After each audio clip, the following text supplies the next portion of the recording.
pendapatnya.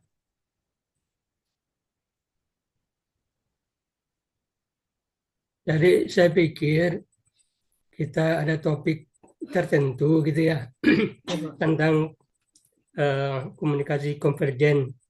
Kemudian kita diskusikan atau gimana ini ceritanya Pak Fuad? Saya nggak ngerti juga.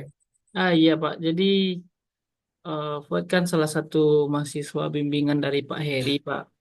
Iya, Nah, seiring perkembangan apa penguatan teori Pak. Sebelumnya kita kan pakai teori group communication Pak, ah, komunikasi kelompok. ya, Tapi dalam ujian prelim, nah itu termasuk dibantah oleh Pak Prof. Afrizal hmm, dan dibilang kalau Fuad studinya fokus di komunikasi aja, Pak. Jadi ada saran untuk perbaikan. Nah, ya, setelah perbaikan itu, Komisi Pembimbing setuju bahwa salah satu teori yang digunakan itu adalah komunikasi konvergen, Pak. ah, Nah, pada dasarnya teori ini digunakan karena Bapak pernah mengkaji studi komunikasi konvergen juga. Nah, itu mohon belajar sebenarnya dari Bapak, Pak. oh, oh begitu. Iya, Pak. Nah, sampai sekarang yang Pak Fuad tahu tentang komunikasi konvergensi itu sampai di mana? Nah, sampai tahap ini yang Pak tahu di komunikasi konvergen itu, Pak, ada tiga Ya, tahapan komunikasi yang dijalankan di sana. Yang pertama poinnya yaitu mutual understanding (MU), hmm, itu tahapannya ya, Pak. Kemudian mutual agreement (MA), hmm, dan ujungnya adalah collective action, di ya, mana mutual understanding ini terjadi karena adanya kesepahaman di antara pihak-pihak atau antara informan. Kalau Pak Heri mengajarkan waktu itu tidak ada informan apa komunikator dan komunikan Pak, seperti yang saya pelajari di ilmu komunikasi. ya. Tapi kita saling satu sama lain eh, berkomunikasi dan menjadi komunikan dan juga jadi komunikator. Nah ini sebenarnya pemahamannya masih perlu ditingkatkan sebenarnya Pak. Oke, kaitan dengan proposal apa kira-kira? Nah, kaitannya dengan proposal, tentu saja dalam pengembangan ekowisata bahari itu kan ada stakeholders yang terlibat, Pak. Ya, Nah, stakeholders yang terlibat ini tentu ada peran-peran yang tidak berjalan. Misalnya, Pak, pemerintah nagari tidak ah, begitu responsif kepada kelompok sadar pariwisata atau Pokdarwis yang menjalankan wisata. Padahal desa itu kan bisa berjalan juga atau nagari kan bisa berjalan ada ekowisata baharinya salah satu dukungannya dari pemerintah gitu Pak. ya. Jadi penelitiannya tentang saya belum Eko, sempat sebetulnya baca iya Pak, proposalnya. iya Pak, Eh, tapi kalau saya baca WA-nya Pak Heri tadi mendiskusikan proposalnya Pak Fuad. iya Tapi Pak. kalau sementara ini Pak Fuad pinginnya eh, penambahan informasi lah katakan ya Hmm. tentang komunikasi convergence. Saya Nah, siap juga untuk menyampaikan sedikit materi tentang itu. iya Pak. Bagusnya gimana Pak Fuad? Boleh Pak, Oke, jadi saya share screen ya. iya Pak, boleh Pak.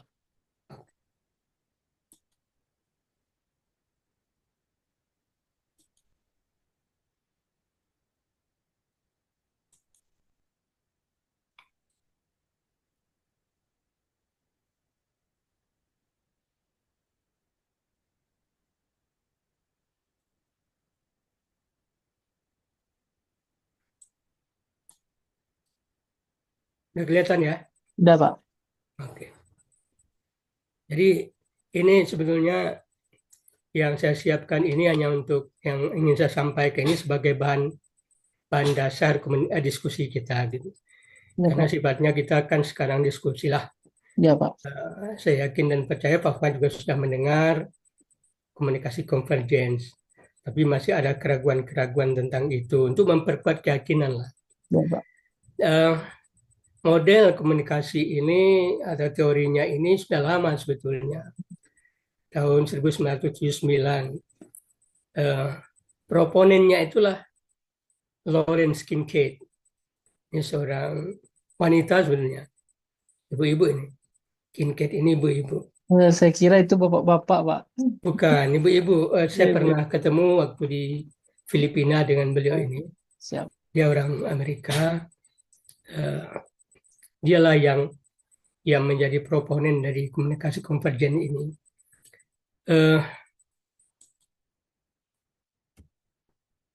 Ini orangnya ini. Bukan fotonya ya. Dia adalah senior advisor, pembimbing senior pada bidang divisi riset dan evaluasi pada pusat program komunikasi program dan seorang associate scientist di Fakultas Ilmu Sosial dan Behavioral pada Johns Hopkins Bloomberg School of Public Health. Sebetulnya dia itu di sekolahnya itu di kesehatan masyarakat sebenarnya ya, tapi di Fakultas Sosial dan Ilmu Sosial dan Behavioral Perilaku. Kemudian dia ini S1-nya, kalau di luar itu kan yang ada hanya BA gitu, tidak ada engineer, tidak ada sebetulnya S1-nya tidak ada. Ya dari sarjana muda dan langsung ke S2 karena di situ 1967, kemudian S2-nya 1971, setahun kemudian dia menamatkan S3-nya di Michigan University. Nah, dia yang sangat terkenal dengan convergent models of communication. Jadi model convergence dari komunikasi atau model komunikasi convergence. Pada tahun 1979 dia mengumumkan itu. Kemudian, nah menurutnya model komunikasi konvergen ini diciptakan dan dikembangkan untuk menyediakan model umum komunikasi guna mengatasi kritik dan kekurangan model-model komunikasi sebelumnya. Nah, termasuk komunikator komunikan itu. Nah, itu kan model komunikasi sebelumnya. Terutama model transmisi informasi pada teori komunikasi Shannon Weaver. Nah, Pak Fuad pasti sudah membaca juga tentang ini, yang lebih seakan-akan komunikasi itu sebuah alat gitu. Jadi kalau bagi Shannon Weaver ini komunikasi ini alat penyampai informasi dari komunikator kepada komunikan melalui media tertentu. Jadi kalau kita baca teorinya itu dia seakan-akan alat komunikasi itu. Nah ini yang sangat dibantah oleh Kincaid sebetulnya ini. Jadi makanya dia ciptakan komunikasi konvergen itu. Kemudian Kincaid mencatat ada 7 bias yang terkait dengan model komunikasi linear yang dipegang oleh Shannon Weaver ini lebih sifatnya linear. Nah, kata-kata komunikator dan komunikan yang tadi disampaikan Pak Fuad itu salah satu ciri bahwa ini komunikasinya linear sebetulnya. Linear. Kenapa dikatakan linear? Karena ada perbedaan antara sumber dengan penerima. Ada perbedaan di situ. Seorang komunikator kepada orang yang menerima komunikasi, menerima informasi. Nah, 7 bias ini dia sampaikan. Pertama, pandangan mengenai komunikasi sebagai tindakan satu arah. Dan biasanya ini vertikal. Katakanlah dari seorang pimpinan kepada bawahan, seorang pendamping masyarakat kepada masyarakatnya. Ini seakan-akan vertikal, yang komunikatornya seakan-akan lebih tinggi di atas daripada komunikannya. Jadi bukannya proses siklus 2 arah dari waktu ke waktu. Ini bias yang pertama yang dia kritik sebetulnya.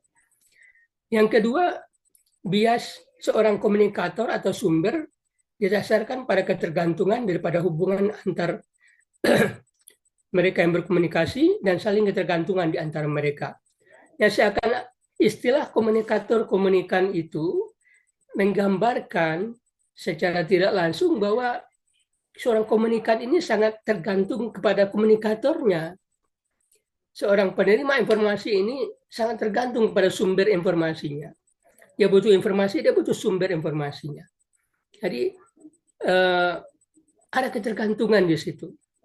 Nah, bukan melihat hubungan antara orang berkomunikasi itu yang saling tergantung satu sama lain. Kemudian yang ketiga, kata Kincaid ini, di komunikasi linier itu, atau katakanlah yang dua arah pun, tapi ada komunikator komunikannya, kecenderungan berfokus pada objek komunikasi, seolah-olah objek tersebut ada dalam ruang hampa, terisolasi dari konteksnya. Gitu. Jadi, objek komunikasi, apa yang disampaikan itu, seakan-akan itu sudah sesuatu yang fix, sesuatu yang di paket yang sudah disiapkan sedemikian rupa.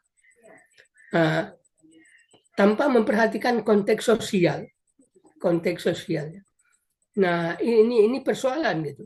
Karena kalau topiknya sudah disiapkan oleh komunikator, materinya sudah disiapkan oleh komunikator ini.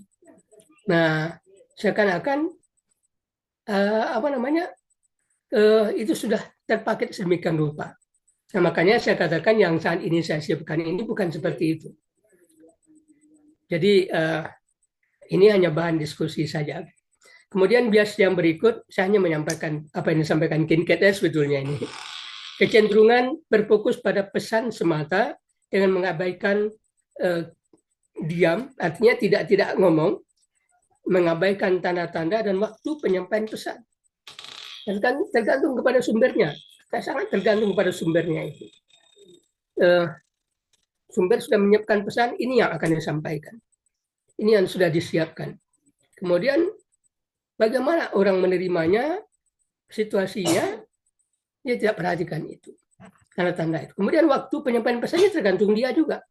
Walaupun kadang-kadang itu ditanyakan kepada orang itu, kapan kita bertemu? Kan begitu ya. Kapan kita berdiskusi? Kapan kita diskusi? Tapi setelah ditetapkan waktunya itu mau tidak mau komunikator sudah siap dan komunikan harus menerima waktu itu. Harus, tidak ada istilah tidak bisa gitu. Kemudian kecenderungan mempertimbangkan tujuan utama komunikasi sebagai persuasi daripada saling pengertian. Jadi komunikasi linier atau dua arah yang ada istilah komunikator komunikannya itu ya paling banter sampai persuasif. Sampai persuasi saja. Kalau tidak informatif gitu ya. Yang utamanya informatif sebetulnya. Informatif. Bagaimana pesan itu sampai. Nah, paling tingginya persuasi. Bagaimana membuat orang itu tertarik, orang itu mau melakukan sesuatu. Jadi membuat orang bersedia untuk melakukan sesuatu yang disampaikan oleh komunikator itu. Nah, dengan caranya tentunya ya, dengan cara komunikasinya. Nah, fokusnya ke situ. Persuasi itu artinya ya persuasi tahulah Pak dia persuasi bagaimana mempersuasi orang sehingga dia mau menuruti apa yang kita sampaikan. Nah, katakanlah di tadi wisata bahari ada di situ barangkali dinas terkait, kemudian ada pemerintahan, lah sifatnya pemerintah, ada pemerintah, kemudian ada Pok Darwis, kemudian ada masyarakat umum, barangkali di situ ada masyarakat umum di situ ya. Yang paling yang dilakukan itu, bukan yang bisa, yang dilakukan itu kalau komunikasi yang sifatnya linier, yang sifatnya ada komunikator komunikan adalah bagaimana orang itu mau melakukan program yang sudah disiapkan itu. Kemudian bias yang berikut, kecenderungan berkonsentrasi pada efek psikologis komunikasi pada individu yang terpisah daripada efek sosial dan hubungan antar individu. Jadi lebih melihat bagaimana individu ini berubah, bagaimana individu ini bergerak, bagaimana individu ini mau melakukan. Tanpa melihat sosialnya seperti apa. efek sosialnya seperti apa? Nah, itu yang terabaikan kadang-kadang di komunikasi linier itu. Yang selalu terabaikan sebenarnya, bukan kadang-kadang. Selalu terabaikan. Artinya bagaimana individu, walaupun individu itu banyak ya, individu 1, 2, 3, 4, 5, itu dipersuasi sehingga dia berubah secara psikologisnya, mau dia melakukan sesuatu yang sudah digariskan oleh program tertentu, oleh pemerintah tertentu. Tidak memperhatikan hubungan antar individu. Hubungan antar individu itu.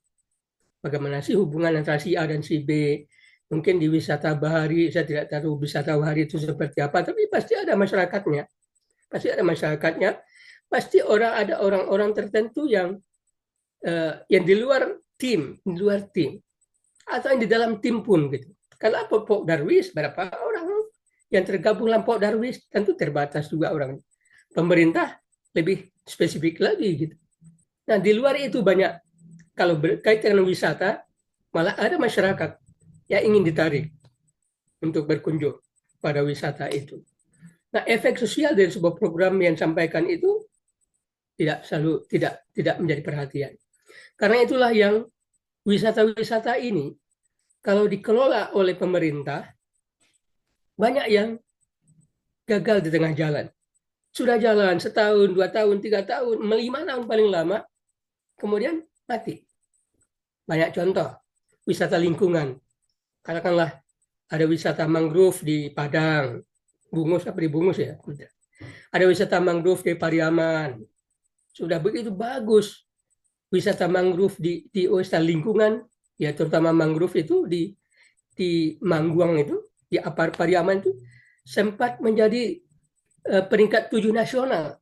Sekarang hilang tanpa bekas. Tidak ada lagi kegiatannya. Ceritanya begitu. Malah saya tanya seorang mahasiswa juga semester 2 kemarin yang dari Pariaman, katanya jalan-jalan yang dulu sudah dibikin pun jembatannya sudah rusak banget. Hilang begitu saja gitu.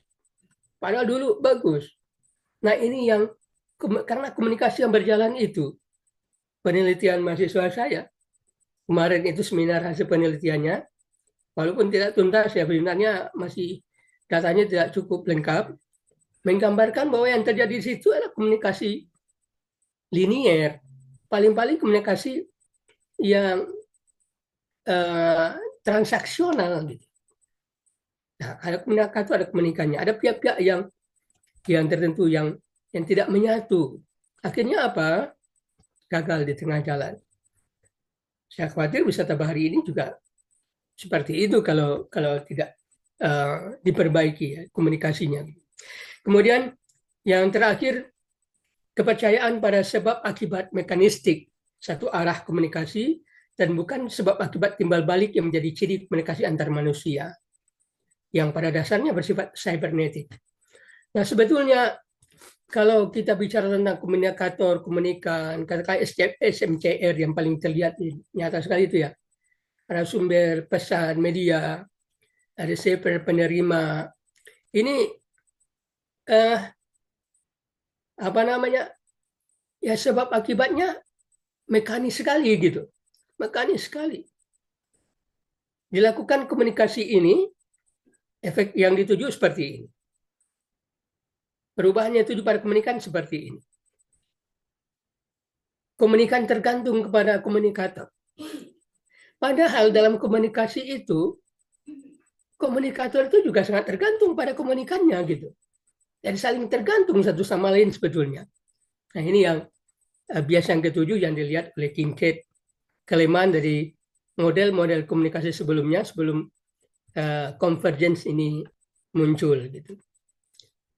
Terus untuk mengembangkan model proses komunikasi yang bebas dari sebagian besar bias-bias model-model komunikasi sebelumnya itu, walaupun tidak semua, gitu, diakui oleh Kincaid sendiri, kalau toh tidak semua bias itu bisa dipecahkan, dibetulkan, tapi Kincaid mencoba untuk meminjam konsep teori informasi dan cybernetik untuk munculnya komunikasi konvergen itu sendiri. Bahwa dalam cybernetik itu ya antara satu dengan yang lain berkomunikasi itu ya saling tergantung satu sama lain. Satu saja rusak, satu saja cybernetik ini kan lebih bersifat apa ini peralatan juga sebetulnya ya cyber. Nah, satu saja terganggu, lainnya juga ikut terganggu. Oke, model komunikasi convergence menggambarkan proses siklus yang berulang-ulang sharing informasi yang melibatkan setidaknya dua partisipan yang berusaha mencapai pemahaman bersama. Setidaknya dua partisipan, jadi boleh lebih, boleh banyak, nah, tapi jelas ada dua partisipan tentunya. Jadi dia menggambarkan proses ini berulang, ada siklus yang berulang sharing informasinya. Sharing, kata-kata sharing itu artinya dua-duanya. Antar pihak berkomunikasi itu semuanya. Semua pihak yang berkomunikasi itu ikut memberikan informasi. Ikut sebagai pemberi informasi, penyampai informasi. Bukan hanya penerima informasi saja. Semuanya. Menyatakan bahwa komunikasi adalah suatu proses di mana dua individu atau lebih atau kelompok orang saling berbagi informasi untuk mencapai saling pengertian satu sama lain. Yang tadi Pak Fuad mengatakan mutual understanding, kesepahaman bersama. Lebih jauh, Kincaid menyatakan bahwa dapat capai tetapi tidak akan pernah sempurna. Dia mengakui itu tidak akan pernah sempurna. Pasti ada sedikit perbedaan di situ. Oke, jadi tapi yang paling ditekankan di sini adalah antara orang-orang yang berkomunikasi itu saling berbagi informasi, saling sharing informasi. Tidak ada komunikator dan komunikan. Dua-duanya adalah komunikator, dua-duanya adalah komunikan. Nah, itu dalam convergent model itu ditekankan betul. Itu ditekankan betul. Makanya kalau Pak Hiri katakan tidak ada komunikator komunikan di komunikasi konvergen benar. Maka dua-duanya komunikator. Semua yang berkomunikasi itu komunikator. Semuanya adalah komunikan. Ini yang penekanan. Dan itu terjadi bukan satu kali, bukan dua kali, bukan tiga kali, berulang-ulang. Sampai tercapainya mutual understanding itu sendiri. Nah, itu terus ini berproses terus sampai tercapai kesepahaman bersama itu. Sebuah proses yang terus-menerus. Oke. Kemudian ini gambar yang di Kincaid ini, komunikasi konvergen itu. Kita lihat ini terus ini. Partisipan mengekspresikan sesuatu informasi ini. Ini informasi kepada partisipan berikutnya yang lain. Kemudian yang partisipan yang menerima ini menginterpretasikan. Interpretasi ini berbeda tiap orang ini bisa. Kemudian hasil interpretasinya itu dia sampaikan juga dalam bentuk informasi kepada partisipan yang pertama tadi. Ini contoh yang dua orang saja gitu. Tapi ini bisa banyak. Kalau komunikasi kelompok banyak orangnya. Kalau wisata bahari ada pemerintah, ada Pok Darwis, ada masyarakat atau ada yang lain stakeholdernya. Mungkin juga di situ ada pedagang-pedagang segala macam. Maka komunikasi mereka itu ya antar semua. Terjadi sharing informasi ini. Makin lama makin memusat.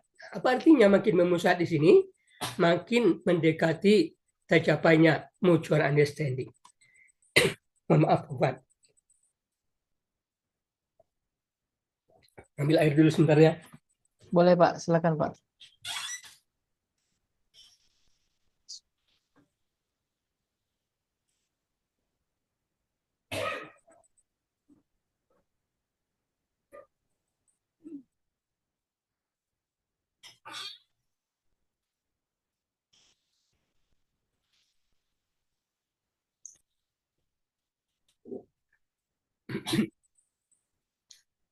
Nah, ini saling makin lama makin memusat.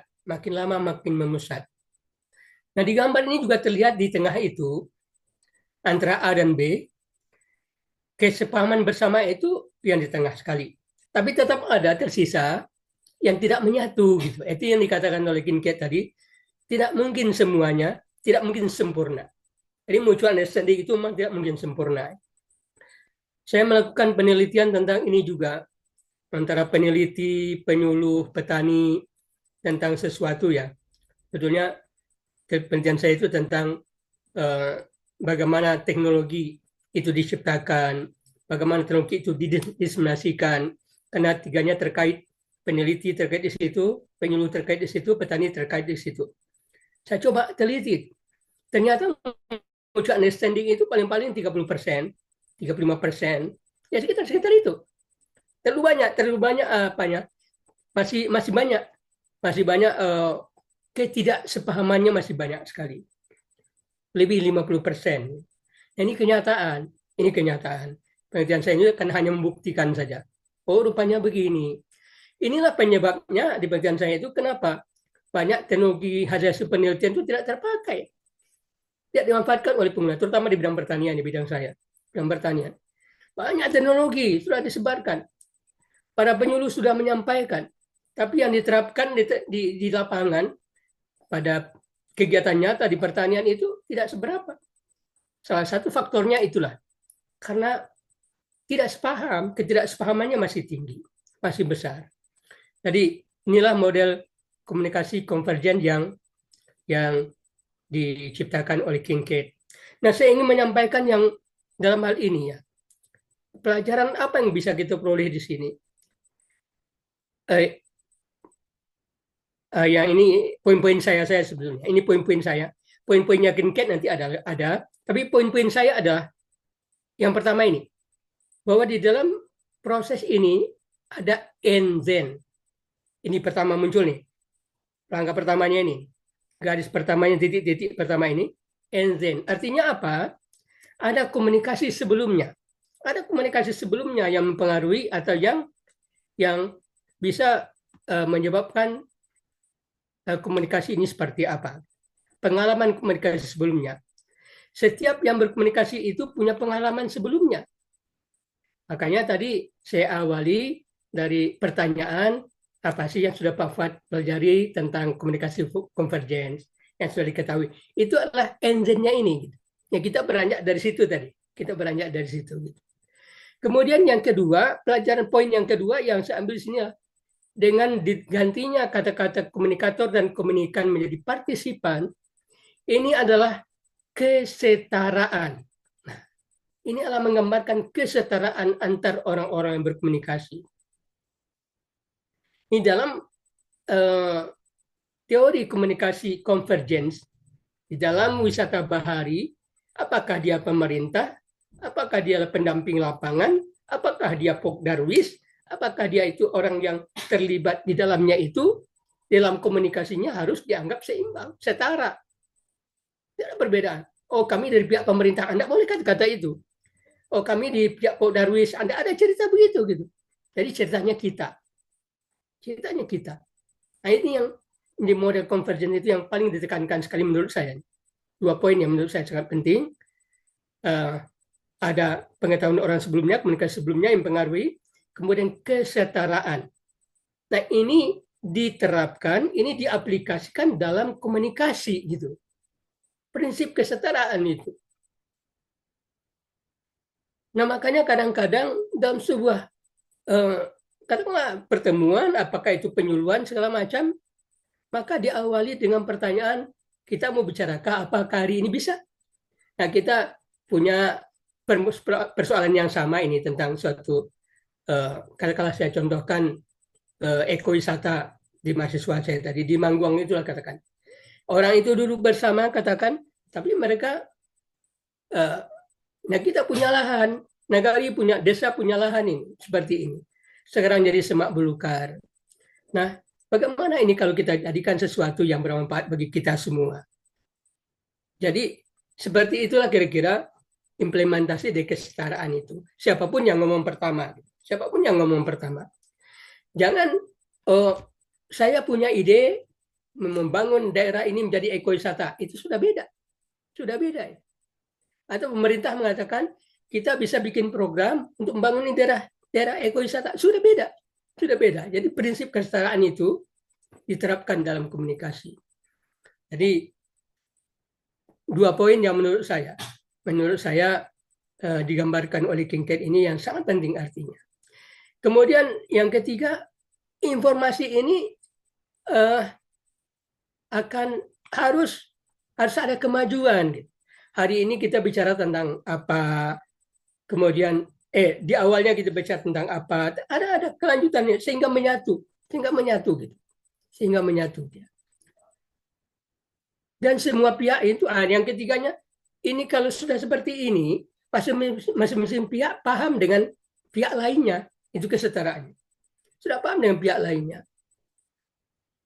Dan tidak ada masyarakat sebagai penerima informasi, tidak ada. Tidak ada di sini. Semuanya adalah penerima informasi, semuanya adalah pemberi informasi. Jadi kesetaraan ini sangat penting menurut saya. Kalau tidak ada yang dua itu, maka dikhawatirkan komunikasi itu bisa bias, sesuai dengan bias yang dikemukakan oleh King Ted tadi.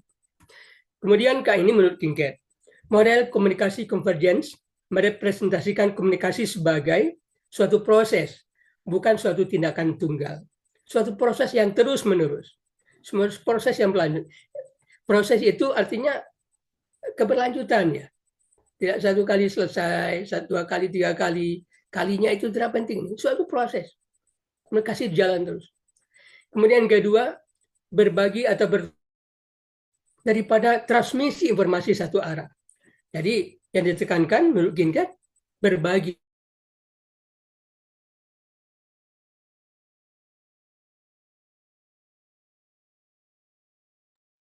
Bukan menyampaikan sebuah program sebagai materi informasinya. Kemudian 2 atau lebih partisipan dalam suatu dialog. Dalam suatu dialog yang bukan berarti ini bukan sebuah tanya jawab gitu ya. Kalau pengertian dialog di sini menurut saya bukan sebuah tanya jawab biasa dialog. Jadi orang yang memang berbicara bebas gitu. ada ini bagaimana saya pernah mengikuti ini bagus juga. Saya pernah mengikuti pengalaman ini. Sewaktu saya kuliah S3 itu dalam satu mata kuliah tentang sekolah lapang. Bagaimana sih komunikasi yang diterapkan sekolah lapang di Filipina? Kebetulan saya di Filipina. Nah, saya ingin melihat itu dari sudut pandang komunikasi. Saya orang komunikator. Gitu. Saya hadir di situ, saya tidak ngomong apa-apa, saya hanya hadir saja. Apa yang saya lihat di sekolah lapang di sana Pak Fuad, luar biasa. Ada kepala dinas kabupaten, ada penyuluh provinsi doktor dia. Ada kepala dinas kabupaten, S2. Ada penyuluh senior. Kemudian ada penyuluh lapang. Ada petani. Bagaimana mereka melakukan di situ? Mereka semuanya pakai pakaian lapangan. Malah kepala dinasnya pakai celana pendek aja, Pak. Pakaian biasa, tidak pakaian dinas. Celana pendek saja, berpakaian biasa, pakai baju kaos, sama dengan petani itu pakaiannya. Kemudian situ kebetulan sekolah lapang ini sebagai fasilitatornya peneliti dari Balai Penelitian di Filipina. Kemudian semuanya kata yang pertama kita pergi ke lapangan ambil sampel. Sudah tanam padinya sudah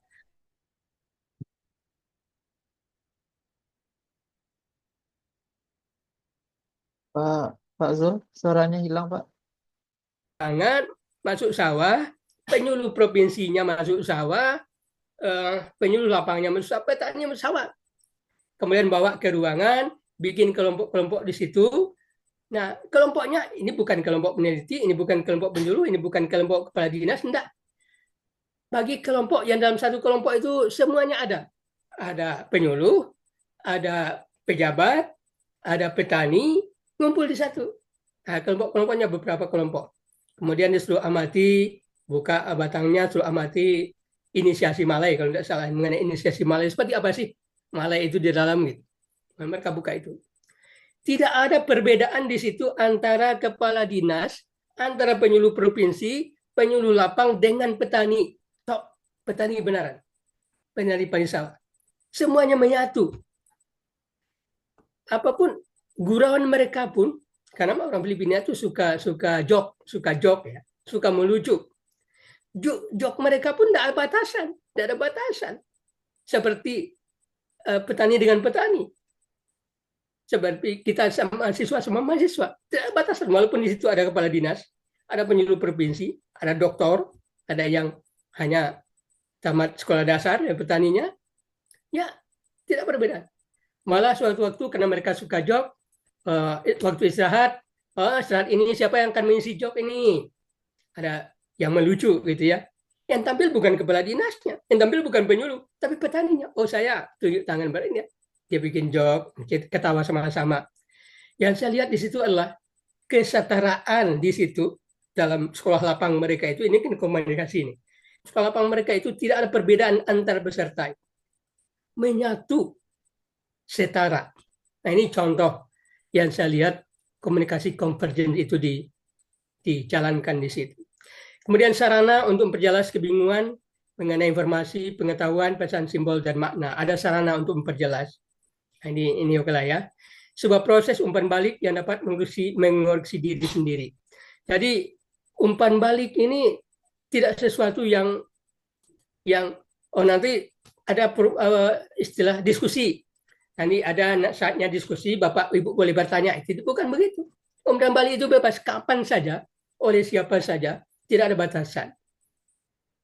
Nah, ini dalam model konvergensi komunikasi itu sendiri. Terus, nah ini yang Pak Fuad katakan tadi,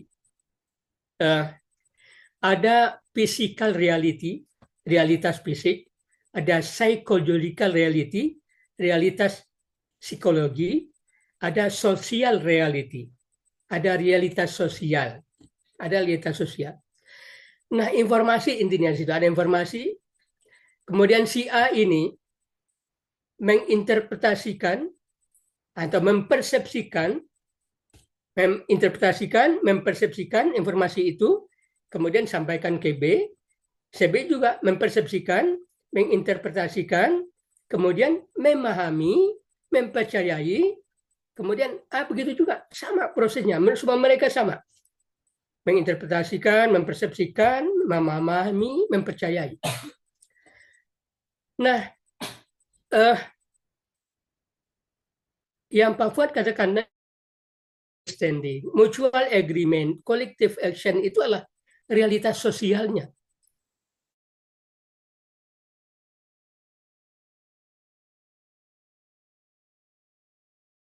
Convergence.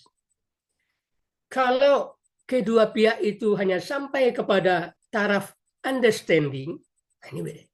Kalau kedua pihak itu hanya sampai pada taraf understanding, dua-duanya sama situ, tidak mau melanjutkan komunikasinya sampai ke believing, maka yang terjadi adalah mutual understanding. Yang terjadi hanya mutual understanding. Jadi outputnya mutual understanding ini, outputnya. Kalau komunikasi itu sampai kepada understanding saja, pemahaman saja. Yang terjadi adalah kesepahaman bersama. Kalau komunikasi itu berlanjut, kedua pihak sama-sama meyakini, believing, maka akan muncul output yang kedua, mutual agreement, kesepakatan bersama. Kesepakatan bersama. Ini kalau sampai kepada aksinya, actionnya, kedua pihak sama-sama action, maka disitulah collective action itu terjadi. Jadi yang tiga itu output sebetulnya. Output dari kepada komunikasi konvergen itu sendiri. Mutual understanding, mutual agreement, collective action. Penelitian saya hanya sampai mutual understanding saja. Saya tidak sampai kepada mutual agreement dan collective action. Mutual understanding saja pencapaian hanya 35%, 30, 40, 35% rata-rata. Sangat kecil. Ya, kapan sampai mutual agreement-nya? Tentu sangat terbatas sekali. Collective action-nya jauh dari mana gitu. Jadi ini persoalan kenapa ini jawaban sebelumnya kenapa program-program yang dilakukan oleh pemerintah, tambahkan dana yang begitu besar, lapangannya itu tidak sesuai dengan harapan, jauh dari harapan. Karena collective action itu tidak terjadi. Terjadi pun itu selama program ada, selama dananya dikucurkan. Kalau dananya sudah habis, programnya sudah stop, mereka akan kembali seperti semula. Jadi tidak apa itu. Jadi inilah bagaimana realitas fisik, informasi, collective action, ini outputnya. Ada realitas psikologi yang terjadi pada setiap orang yang berkomunikasi, interpretasi, persepsi, pemahaman, kepercayaan.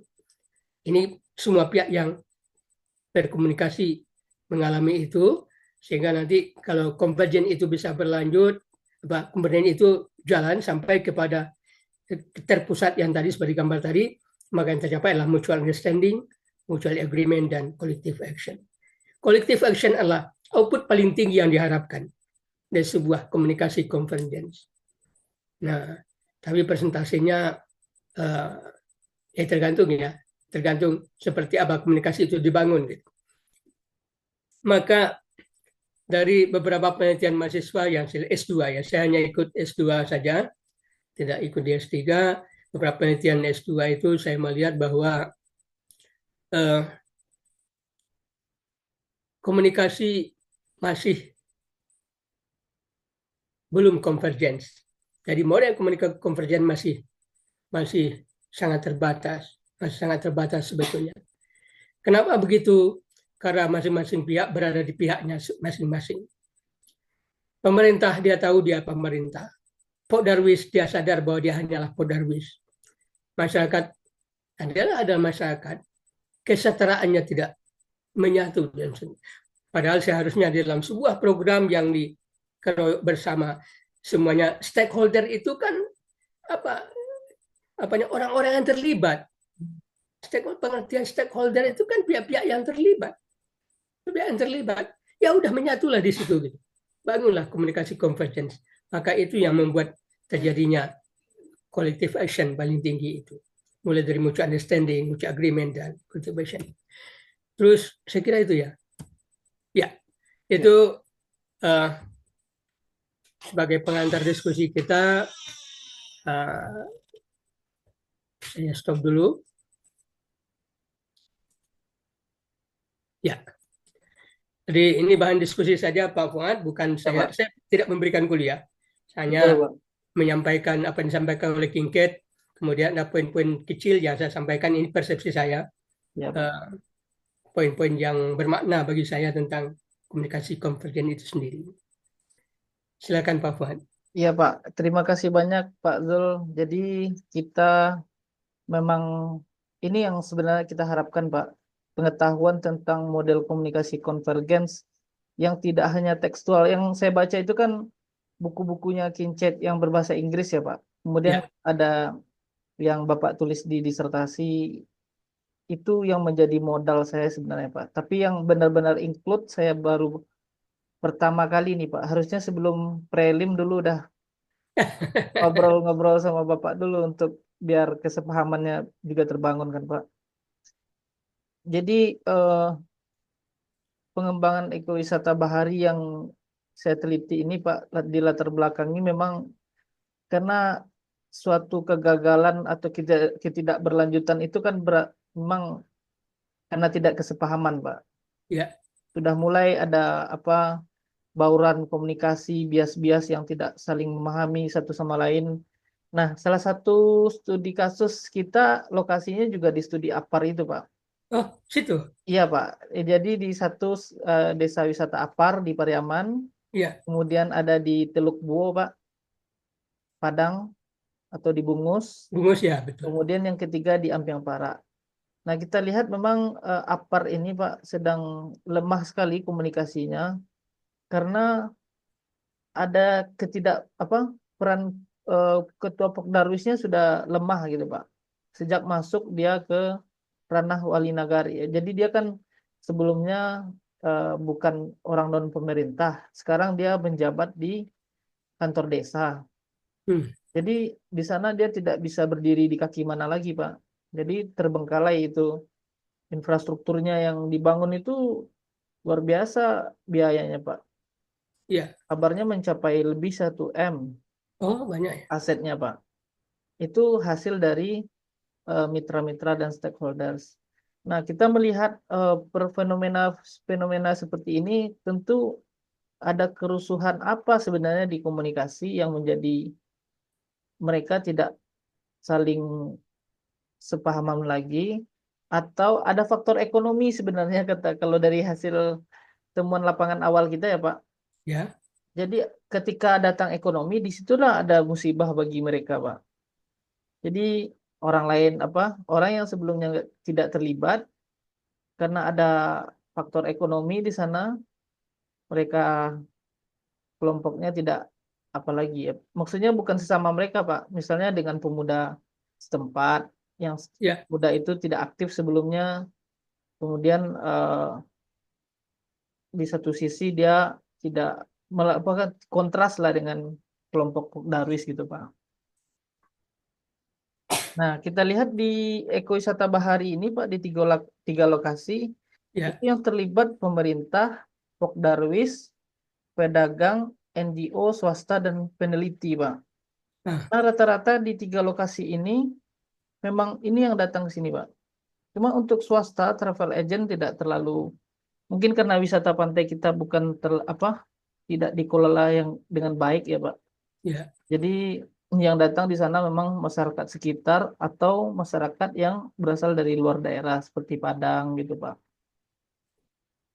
Hmm, Jadi ancamannya ini sebenarnya tidak berlanjutan.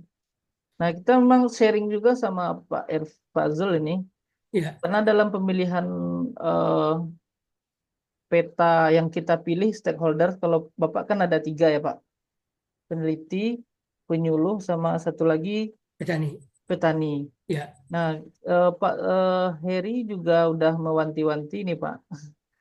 Mohon arahannya Pak, kalau pemilihan ini berdasarkan apa kita memilih dalam komunikasi konvergen, karena untuk satu tahap aja sudah panjang katanya. Ya. Ya Pak. Jadi eh, penelitian saya itu ada satu program, ada program ya, namanya program P3T dulu. Saya lupa kepanjangannya, saya hanya hafal eh, Integrated Rice Management Program, itu seperti itulah. Jadi programnya itu pada 3 lokasi juga, ada di dua kabupaten. Penelitian saya di 2 kabupaten, Kabupaten Solo, Kabupaten Padang Pariaman. Padang Pariaman. Terus apa yang dilakukan di program itu sebenarnya mirip-mirip ya. Program ini pemerintah punya, kemudian dikucurkan dana besar, di situ integrated farming system. Jadi ada ternak, ada padi. Bagaimana antara padi dan ternak ini terintegrasi. Nah, ada dana untuk membangun kandang ternak, ada bantuan ternaknya. Kemudian nanti diharapkan dari ternak ini dibuat kompos untuk padi. Kemudian ada tenaga pendamping. Pendamping itu ada dari penyuluh, ada peneliti juga ada diterjunkan ke situ. Karena program itu juga melibatkan Badan Litbang Pertanian ya. Waktu itu ada lokasi yang tertentu. Lokasi di Solo itu di Kota Baru, di Pariaman itu saya lupa desa apa ya. Sirah Pak, tanah sirah. Tanah Sirah gitu ya. Ya Pak. Jadi di situ yang diharapkan menyatu supaya program integrasi ternak sapi dan padi ini jalan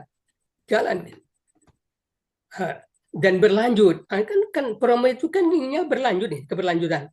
Ya. Nah, itu yang dilakukan di situ seperti itu.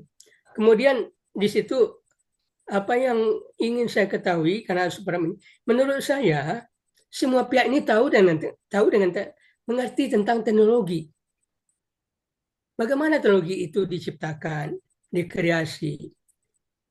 Kemudian bagaimana teknologi itu didiseminasikan, disampaikan kepada penggunanya. Nah, saya tidak penting bagi saya programnya seperti apa, tapi saya ingin melihat komunikasinya saja. Apa yang terjadi komunikasi di situ? Ya, setiap saat ada pertemuan-pertemuan, ada petani, ada peneliti, ada penyuluh, pertemuan ini, pelatihan ini. Saya hadir, saya hadir. Beberapa saya hadiri, kemudian saya survei.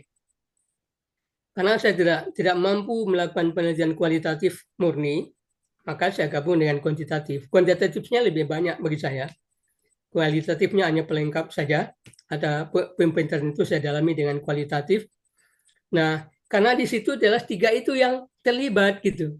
Tiga itu yang terlibat, peneliti sebagai pendamping yang punya teknologinya, yang tahu teknologinya, ada penyuluh yang memang sudah berada di situ, dia punya wilayah kerja di situ. Kemudian ada petani, kelompok tani yang sudah ditetapkan sebagai pelaksana kegiatan itu. Nah, tidak satu kelompok lain, beberapa kelompok tani itu. Nah, kenapa saya pilih tiga komponen? Karena itu yang terlibat di situ. Nah, tiga itu saja tidak mudah sebetulnya untuk melihat. Yang paling sulit itu, Pak Fuad, saya mau tanya dulu nih, Pak Fuad mau penelitian kuantitatif atau kualitatif? Pada awalnya kita kualitatif, Pak. Ya, Kualitatif murni. Jadi udah di set dari awal untuk kualitatif murni. Udah 2 kali prelim, kemudian nah, saya seminar proposal, Pak. ya, Dua kali penguji ini, termasuk terakhir Bu Ernita Arif, Pak, nah, mengatakan bahwa ini juga penting untuk dilakukan kuantitatif. ya, Namun pemahaman saya tentang kuantitatif kan masih masih harus ditingkatkan lagi, Pak. ya. Nah, ini yang menjadi masalah sebenarnya, Pak. Makanya saya agak telat untuk revisi kan, Pak. Jadi yang kita lihat memang kualitatif untuk mendeskripsikan permasalahan yang ada, kemudian membuat model. Tapi kembali lagi Bu Yeni Octavia menyarankan sebagai penguji bahwa kalau untuk membuat model, Pak, mesti lebih bagus menggunakan kuantitatif katanya. Gitu sarannya, Pak. Jadi uh, ini mahasiswa saya kemarin itu Iya, Pak. kan di Apar Pariaman, penelitiannya kualitatif, dia kualitatif murni. Uh, ini bukan penting juga barangkali, ini banyak sekali yang ingin saya sampaikan di Apar ini karena itu penelitian mahasiswa saya. Siapa nama beliau, Pak? Randi Putranado. Yang ujian tadi, Pak, bukan ya, Pak? Bukan, kemarin. Seminar hasil kemarin dia. Ya kemarin, tanggal 29, kemarin jam setengah 2 siang. Di PKP kan, Pak? Iya, PKP. Dia meneliti proses komunikasi pengelolaan ekowisata mangrove di Apar, Pariaman. Pas tempatnya Pak buat mau penelitian juga di situ. Dia uraikan itu, dia hasil wawancaranya sebenarnya sudah dia uraikan. Wawancaranya sudah dia uraikan, cuma dia memang banyak wawancara itu dengan si Fadel itu, Iya, yang sekarang menjadi sekretaris desa ya. iya, Pak, Sekdes. Jadi sekdes itu dia banyak sebagai informannya yang utama Fadel.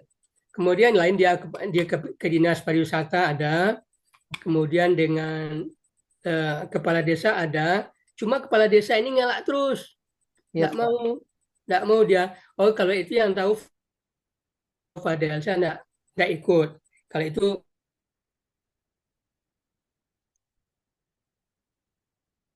Halo, Pak Zul. Suaranya, Pak. milik desa. Ya. Yang BUMDes ini Pok Darwisnya sebetulnya ada BUMDes, ada Pok Darwis. Tapi dua-duanya ini orang yang sama. Fadel juga orangnya. Iya, betul, Di Pak. BUMDesnya Fadel, Pok Darwisnya Fadel juga. Nah,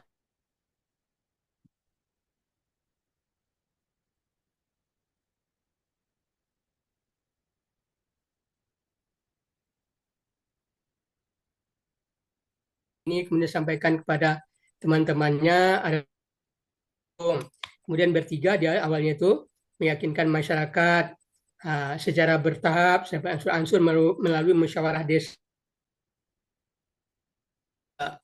Masyarakat setuju, walaupun masih ada beberapa orang yang tidak setuju, tapi yang setuju sudah banyak.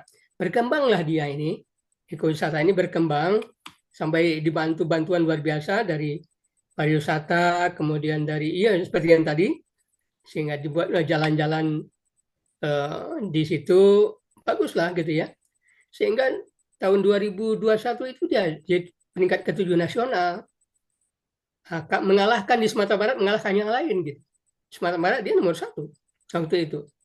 Nah, kemudian ya yang terjadi ketidaksepahaman ini muncul gitu.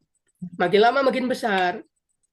Dianggap BUMDes ini sebagai lembaga yang tidak benar ini, tidak ada ini, tidak legal, ini ilegal BUMDes ini semacam ya. Ya, Pak. Akhirnya apa? Akhirnya semakin banyak masyarakat terprovokasi juga, sehingga Fuad pun sudah tidak sanggup lagi gitu. Jadi dibiarkan. Pernah disampaikan ke Dinas Pariwisata, Fadel, bukan Fadel itu kedatang ke pariwisata, minta bantuan lagi untuk menginjot itu. Jadi pariwisata bilang, ini persoalannya apa? Persoalannya ya di bawahnya seperti ini. Nah, kalau begitu bukan persoalan terkait dengan kami, katanya. Itu internal desa. Selesaikan itu dulu. Kalau itu selesai, kami akan kucurkan dana lagi melalui program. Kalau tidak selesai atau menyerah. Kalau desa menyerah, serahkan kepada kami. Kami akan melakukan itu, melanjutkan itu. Kan begitu. Akhirnya begitu, seperti itu. Akhirnya tidak sepakat. Padahal juga tidak sepakat. Kalau begitu Pak, biarlah kami coba dulu di bawah untuk menyelesaikan. Namun sampai sekarang tidak bisa. Kepala desa, saya tanya ke Randi itu, kenapa kepala desa tidak menyelesaikan? Padahal itu BUMDes itu Darwis desa yang membentuk. Nah, kenapa tidak kepala desanya tidak mau? Ya kepala desa tidak mau Pak, kata Randi. Kepala desanya mengatakan, menjawab kalau itu yang tahunya Fadel, dan itu urusannya Fadel, BUMDes dan Pok Darwis, kan begitu ya. Nah, saya tidak mau ikut. Nah, sesuatu yang aneh terjadi di situ. Analisa saya, nah ini analisa saya. Ya, Pak. Analisa saya, salahnya komunikasi. Persoalannya komunikasi. Kenapa komunikasi? Dalam proses komunikasinya saya yakini, yang saya lihat dari datanya itu, dari informasinya, dalam proses komunikasinya ini Fadel adalah motor penggeraknya. Betul. Motor penggeraknya, dia pelopor. Dia itu pelopor. Dia yang punya ide, memang dia yang punya ide. Kemudian idenya dia sampaikan kepada beberapa orang, temannya, kemudian dia bentuk tim kecil, 3 orang. Tim kecil ini yang bergerak di awal. Jadi Fadel selalu di depan. Diadakan musyawarah desa, yang di depan itu, meja depan itu ya Fadel, kepala desa, Fadel, dan teman-temannya, barangkali, Pak Darwis, dia juga. Nah, sedangkan masyarakat yang lain di belakang, seperti kelas begitu ya. Musyawarah desanya seperti kelas. Itu menunjukkan bahwa komunikasinya itu satu arah. Salah setting. Salah setting. Sehingga makin lama, orang ini seakan-akan merasa sebagai objek. Dia itu orang yang lain ini, yang mungkin juga yang jualan di situ, kemudian pemuda-pemuda yang terlibat, yang tidak terlibat jelaslah di luar ya. Tapi yang pernah terlibat, seakan-akan dia ini adalah objek saja, pelaku kegiatan saja. Motornya, pelopornya Fadel. Segala satunya oleh Fadel. Nah, orang lain ini tidak tahu. Dan itu lebih nyata lagi dari sewaktu dia bagus ya. Kusata ini lagi bagus-bagusnya. Ada Desember 2021, itu 2022 atau 2021 kalau tidak salah. Itu 7.000 pengunjungnya. 1 bulan. Luar biasa itu. 1 bulan itu. Nah, orang itu kan bayar. Nah, ini ekonomi, kata Pak Fuad tadi ya, investor ekonomi. Orang itu kan bayar. Maksudnya bayar. Tidak pernah diungkap, tidak pernah disebut, dan si Randi ini juga tidak karena tahunya terakhir juga, saya tanya, waktu tidak tempat lagi, saya tanya, masalah keuangannya seperti apa ini? BUMDAK ini kan badan usaha milik desa, BUMDes itu kan badan usaha milik desa. Namanya badan usaha, tentu dia ingin ada uang masuk. Rupanya, kalau menurut saya, dari informasi yang ada itu, karena tidak ada data dari Randi itu, tidak ada cerita tentang uang. Terus selama ini kemana? Nah, keyakinan saya, uang itu ya Fadel dan mungkin teman-teman kecilnya. Orang lain tidak tahu, bukan perginya ke BUMDes, makanya orang menganggap BUMDes itu tidak ada. Jadi ini juga menyangkut pesan komunikasi. Tidak pernah keterbukaan. Nah, itu tadi. Tidak terbuka total gitu.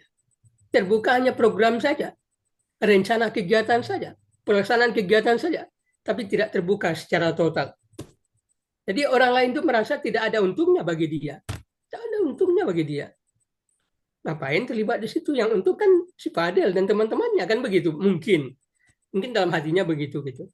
Jadi keterbukaan yang tidak sempurna itu, tidak total, itu menyebabkan misunderstanding, kesalahpahaman.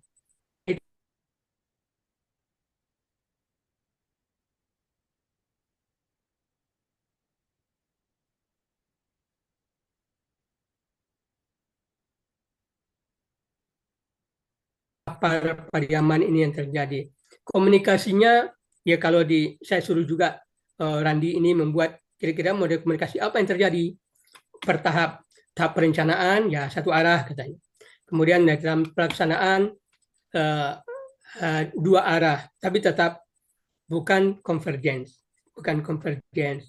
Dua arah antara ini dan ini, antara A dan B, antara Pok Darwis dengan masyarakat, dengan pemuda, dengan dinas, dengan pemerintahan nagari.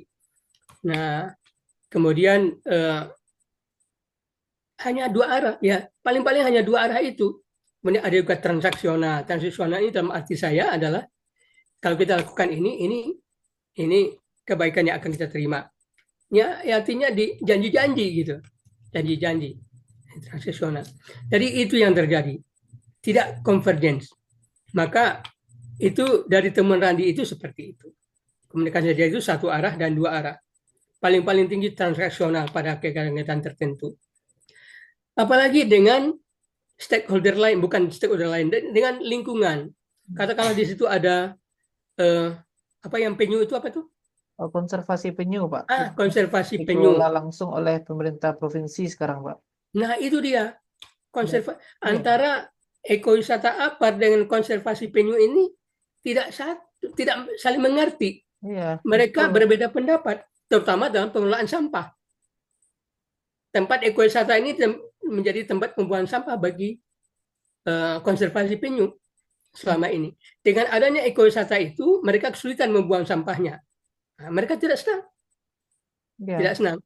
Tidak ada dialog. Masing-masing berpikir sendiri-sendiri, yang ambil sikap sendiri. Akhirnya ya pertentangan, tidak terpecahkan.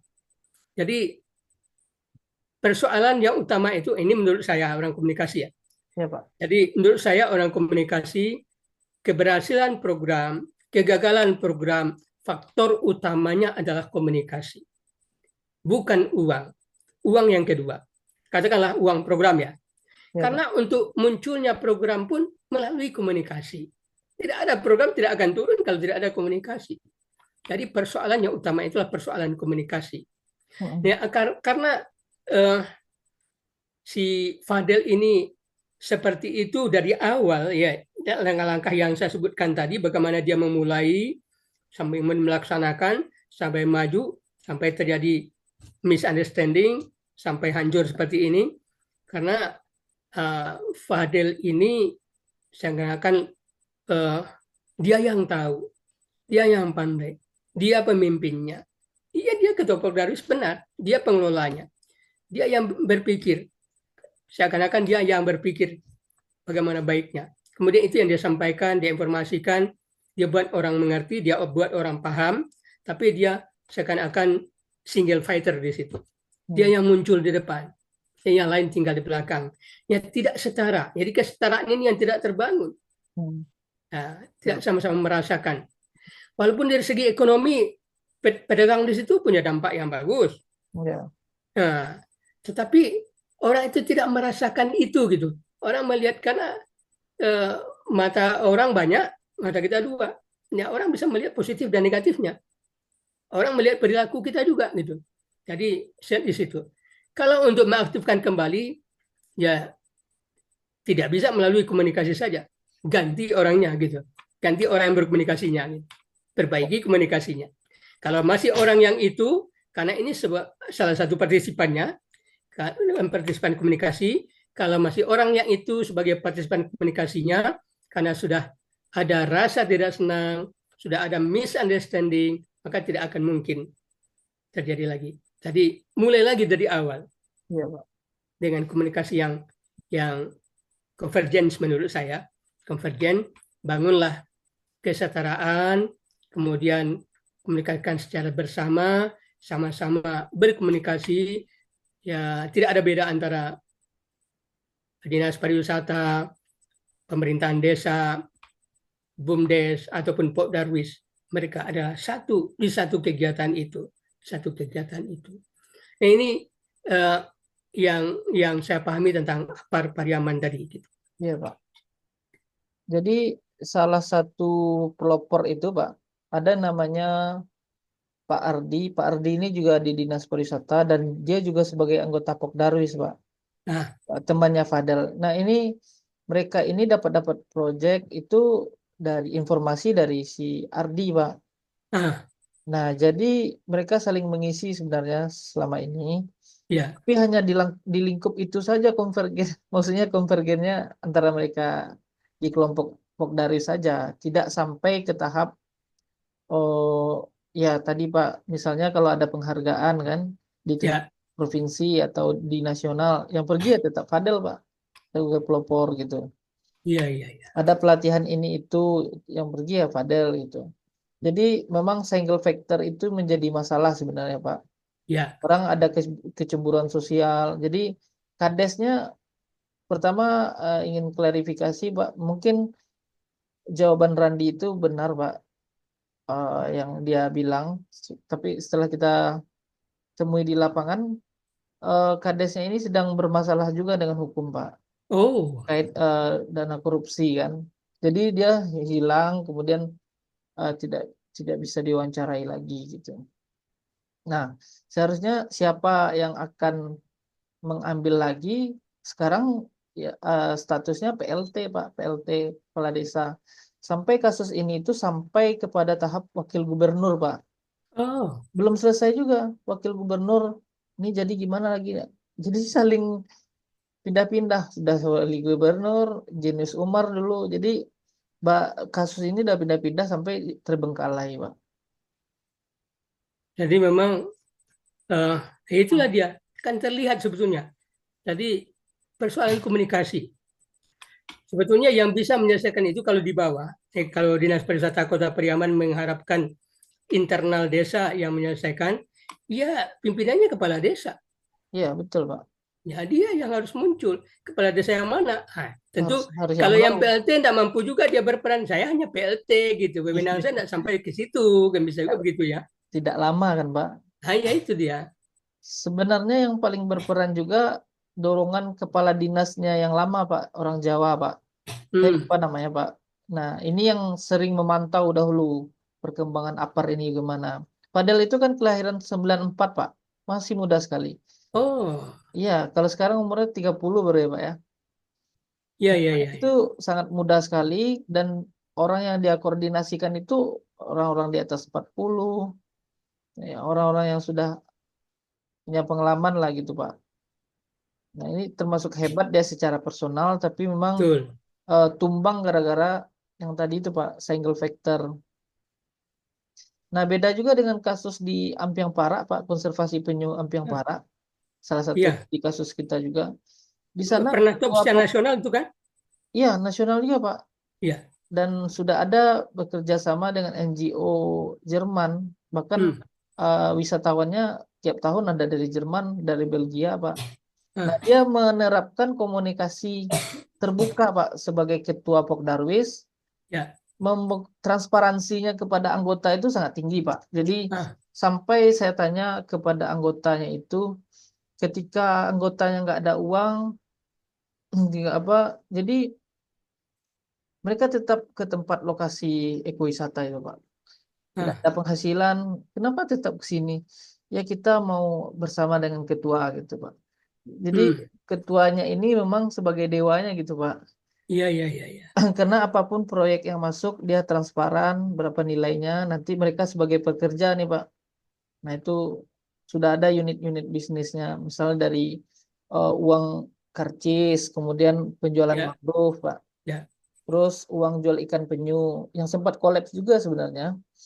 Tapi perlahan karena komunikasi ketuanya ini terbuka, berbeda dengan yang upper tadi, Pak. ya. Stakeholdersnya rumit sekali. Kalau yang ini dia pembebasan lahan atau right holder, waktu itu pembebasan status lahan itu langsung pakai surat wali apa SK wali nagari, Pak. Ah, Nah, jadi lebih kuat. Memang peran wali nagarinya tidak terlalu signifikan, tapi kekuatan komunikasi ketua ini membangun, mempersuasi anggota-anggotanya kuat, Pak. Kemudian membangun jaringan baru, cari-cari CSR, ya, membangun komunikasi dengan pemerintahan. Ini kita petakan juga di stakeholders ini, Pak. Jadi ada oke. hal-hal yang berbeda begitu. Iya, iya. Kalau Bungus? Kalau yang dibungkus ini dia levelnya standar, Pak. Bagus tidak, eh, terlalu maju tidak, tapi sudah mulai berkembang, Pak. Jadi bungus ini status tanah ekowisata baharinya itu yang khusus di lokasi tempat eh, kantornya Ya. atau di pinggiran pantai itu milik perorangan, Pak. Oh, Nah, perorangan. sedangkan yang status lahan mangrove itu miliknya milik kelurahan. Hmm, Jadi dia masih muda juga, Pak. Jadi yang paling tua ya yang di Ampiang Parak tadi. Yang ini ya umur-umur 33, 34 lah, Pak. ya, ya. Komunikasinya juga lancar dengan pihak warga setempat. Dia bukan orang berasal dari lurah tersebut, tapi dia bisa membangun komunikasi dengan orang-orang lokal di sana, Pak. Meyakinkan bahwa ekowisata ini bagus, ini bekerja sama dengan pengusaha, Pak. Kalau yang ini, Hmm. jadi Oh, dengan uh, pengusaha. coffee shop yang masuk ke daerah Bahari gitu. Ah, Coffee shopnya ada di dekat Masjid Raya. Nah, cabangnya di sana, Pak. hmm. Itu yang menjadi daya tariknya. Kemudian mulailah Pertamina Teluk Abung tertarik sebagai mitra CSR kan. Ah, Kemudian peneliti-peneliti dari UNAN, dari Sekolah Pasca Sarjana kemarin juga pengabdian di sana tentang mitigasi bencana gitu, Pak.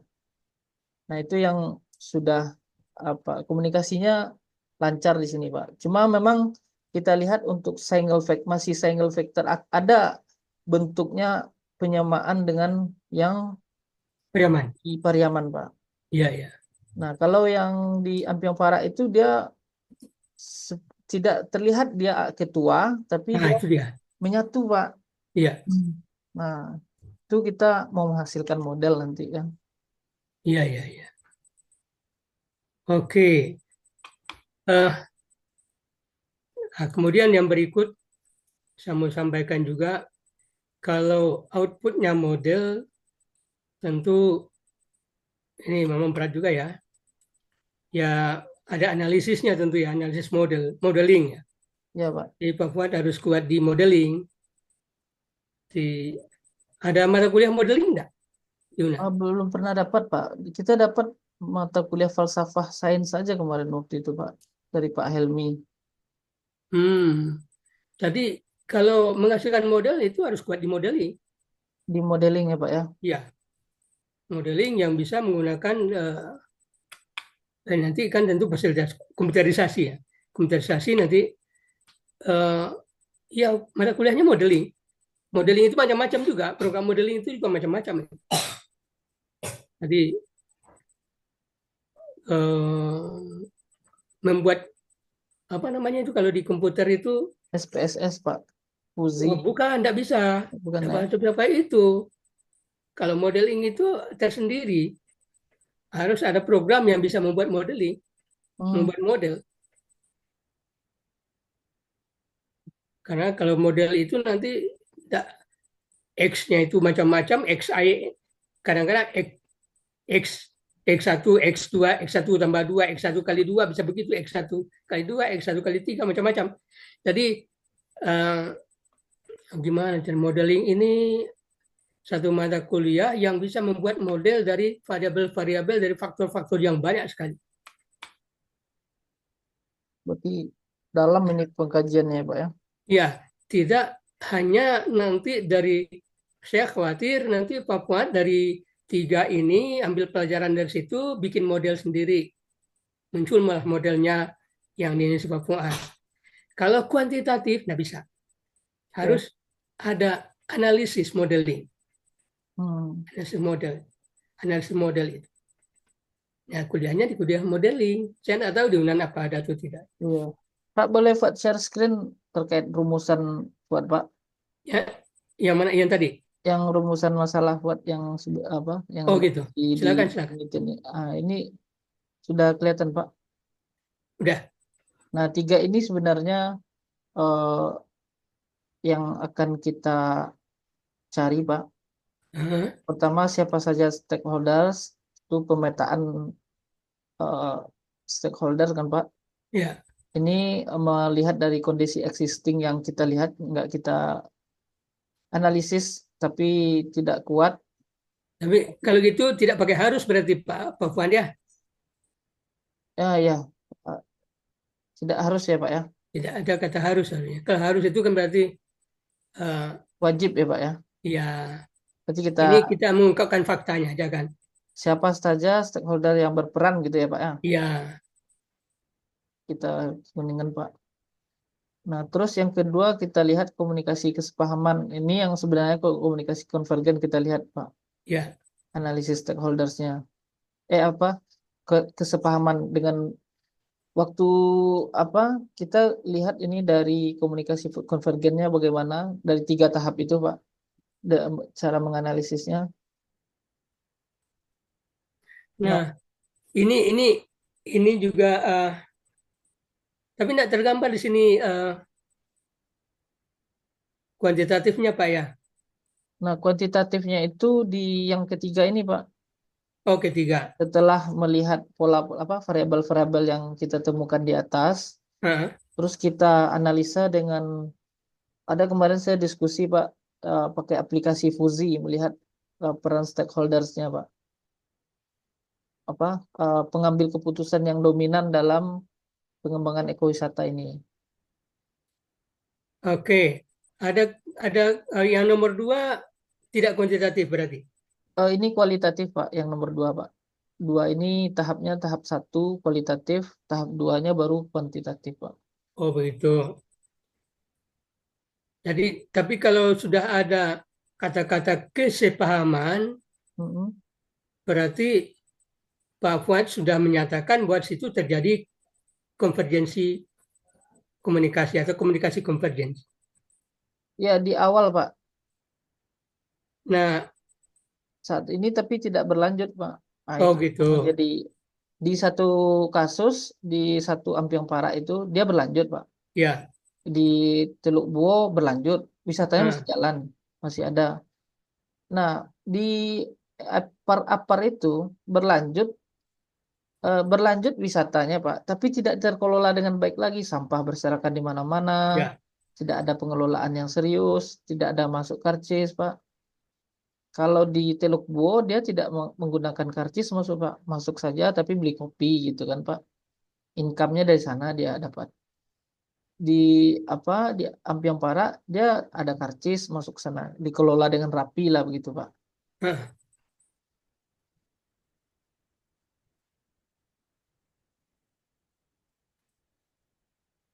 oh, jadi kualitatif ya. Ya ini Kalau kualitas. yang nomor 2 ini kualitatif, saya tidak komentari.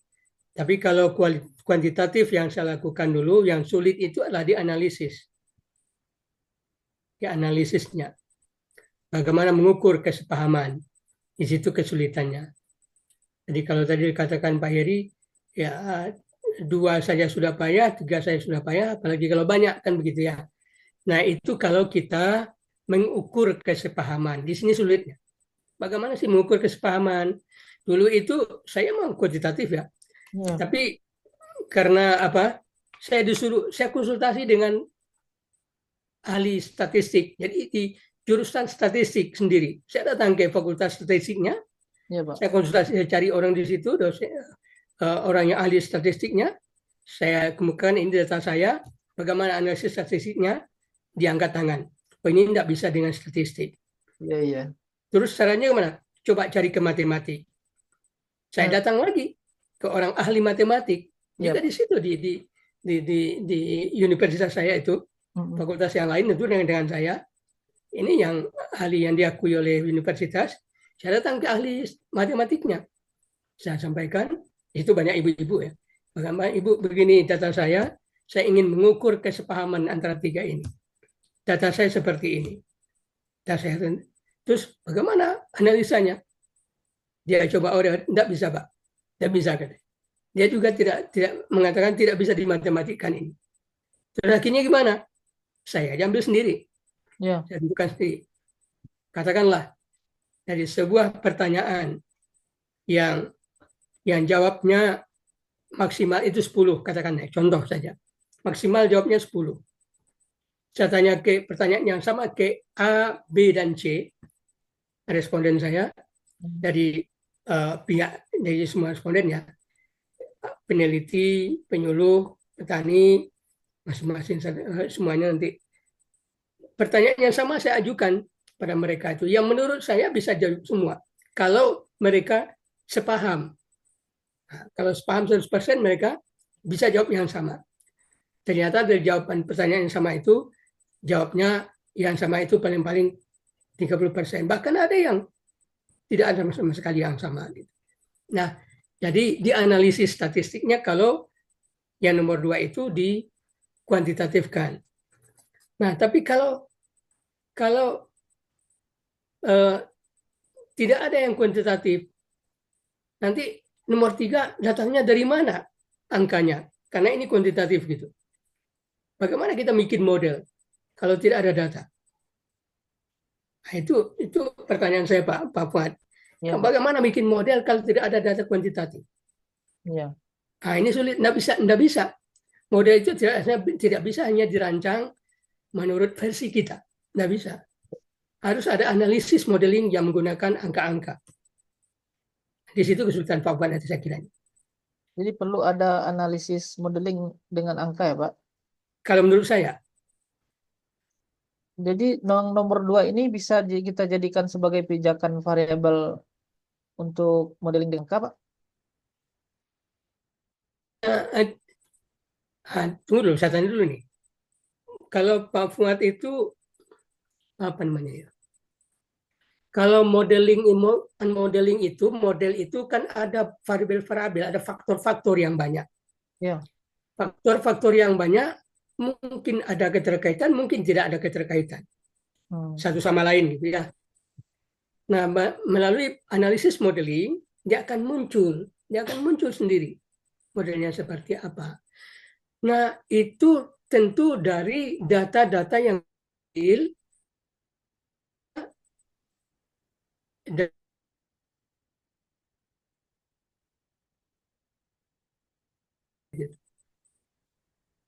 Nah, kalau 1 dan 2 ini murni kualitatif, ya data yang mau diambil di mana taruhnya?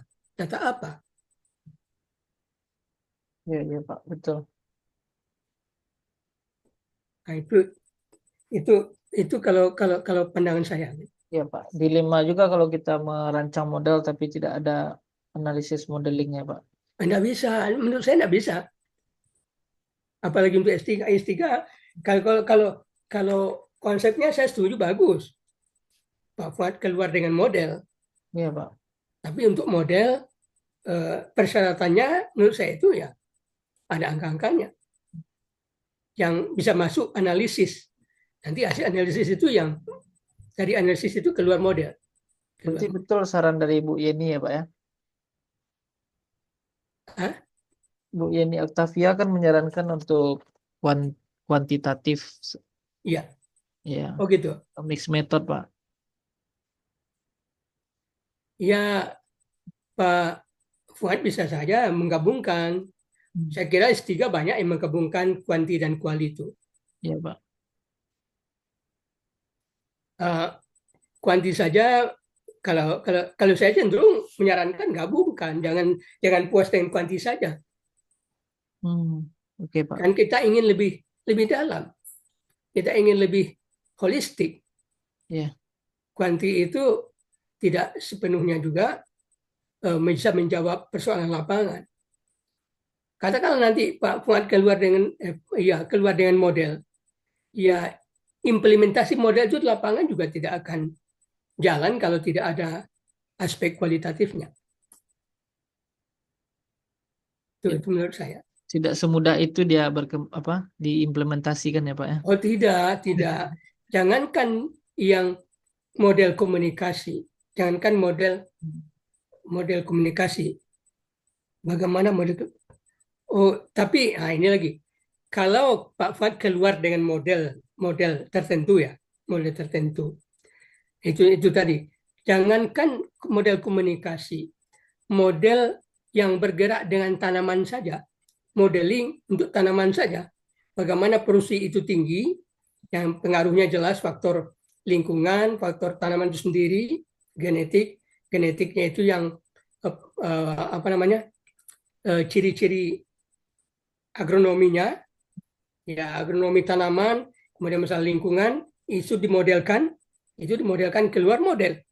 Nanti kalau ingin produksi tanaman tinggi begini modelnya akan begitu. Itu pun dia implementasi model itu di lapangan juga tidak semudah itu. Iya. Apalagi ini dengan stakeholders yang sangat banyak, Pak. Saya hitung aja sampai 7, Pak, stakeholder yang terlibat dalam satu studi kasus saja, Pak. 7 Iya, iya, kali, anggap aja satu orang itu satu informan, 7 iya, dikali 3, Pak, 21 orang. iya, Belum pakar-pakarnya kan. iya, Sangat sangat dalam ini sebenarnya. iya. Tapi kalau terlalu dalam sekali, kita juga yang nggak sanggup kan, Pak. Kecuali ini Mm.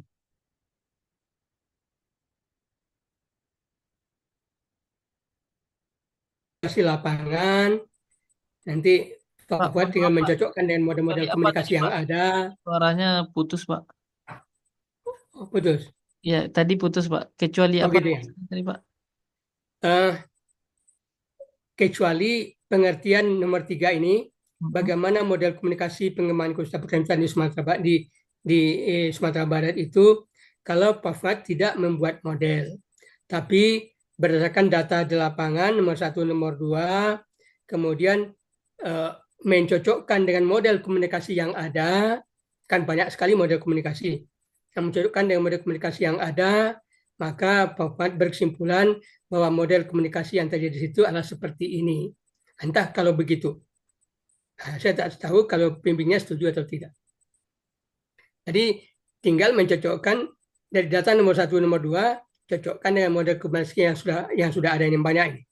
Apakah model komunikasinya itu linear, uh, Ya. transaksional, atau interaksional, atau convergence, tinggal mencocokkan itu saja. Apakah itu yang dimaksud nomor 3, saya tidak tahu.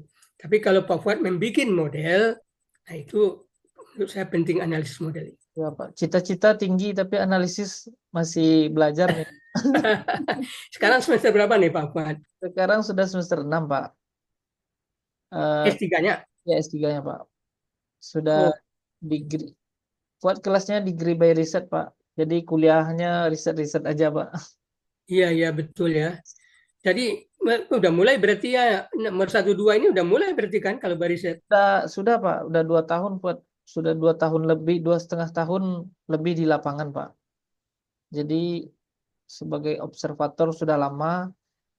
Yang kita perdalam ini kan eh, apa saran-saran dan ujian saran dari penguji ini kan sangat penting juga, Pak.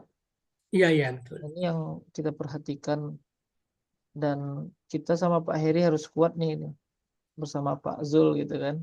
Jadi arahnya yang mana kira-kira? Membuat model atau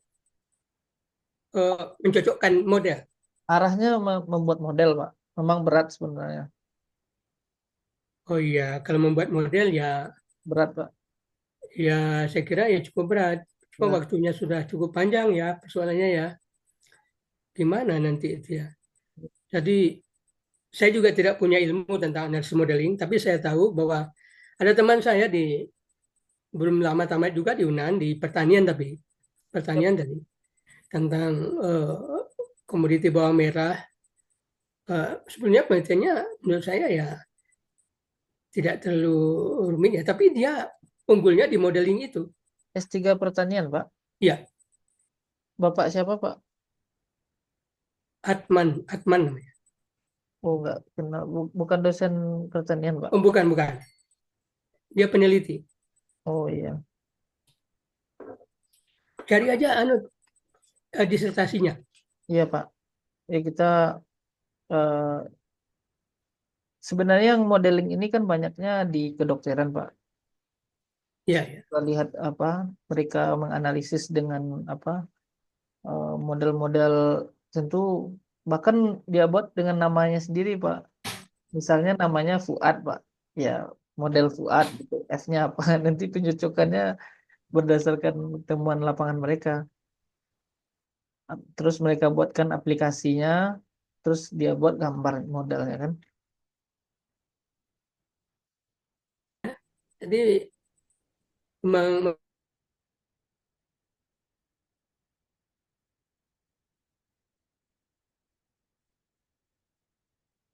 Halo Pak Zul. Halo Pak. bagus loh. Putus-putus ya Enggak terdengar Pak. Mungkin sinyal ya Pak. sinyal barangkali ini. Iya Pak. Bagaimana Pak? Kalau di kedokteran, kan memang datanya itu harus valid betul. Karena modeling di kesehatan itu harus terkait dengan manusia, tidak boleh salah kan gitu ya. Iya Pak. Dan memang modeling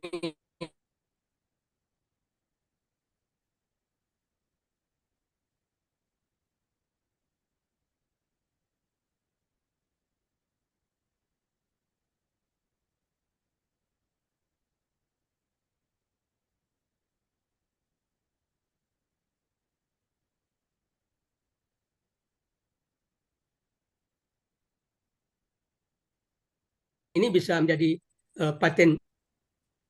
Hmm. Saya dipak. Jadi uh, ya kalau membuat model mungkin ya arahan bukan arahan ya, eh, masukan-masukan dari penguji-penguji itu ataupun pembimbing, penguji terutama saya kira tadi ya, katakanlah Bu Ernita atau segala macamnya itu saya kira perlu ini. Ada kemudian mencari analisis model yang bisa dipakai. Ada programnya itu sebetulnya, program modeling. Ya Pak. Banyak juga programnya. Saya memang tidak ahli di situ. Tapi saya sering mendengar waktu saya masih aktif, kan ada juga orang-orang modeling di peneliti-peneliti yang modeling itu. Maka saya sering mendengar juga tentang modeling ini. Ini waktu itu output akhir Pak Zul eh, kerangka analisa yang apa, dipakai dalam mata kuliah Pak Heri itu disebut model juga kan Pak? Ya model tapi tidak pakai analisis model.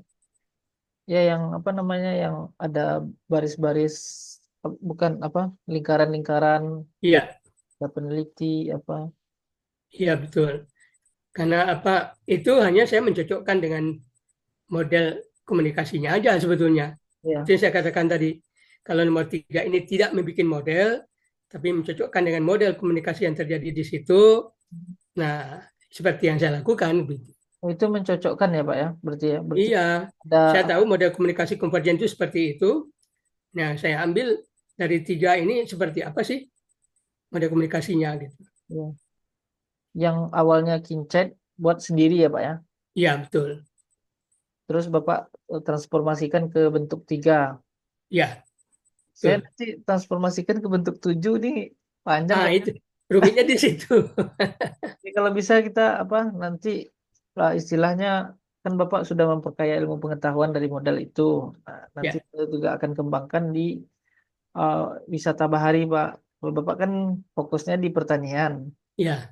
Nah, awalnya kita presentasi meyakinkan para pembimbing untuk bisa pakai komunikasi konvergen ini ya dengan model Bapak itu, Pak. Oh, Modelnya, Pak. iya, iya, Iya. Nah, kemudian ada kemarin eh, Pak Afrizal, Prof. Afrizal itu bertanya, Pak, iya, yang komunikasi konvergen ini teori atau model katanya. Kemudian iya.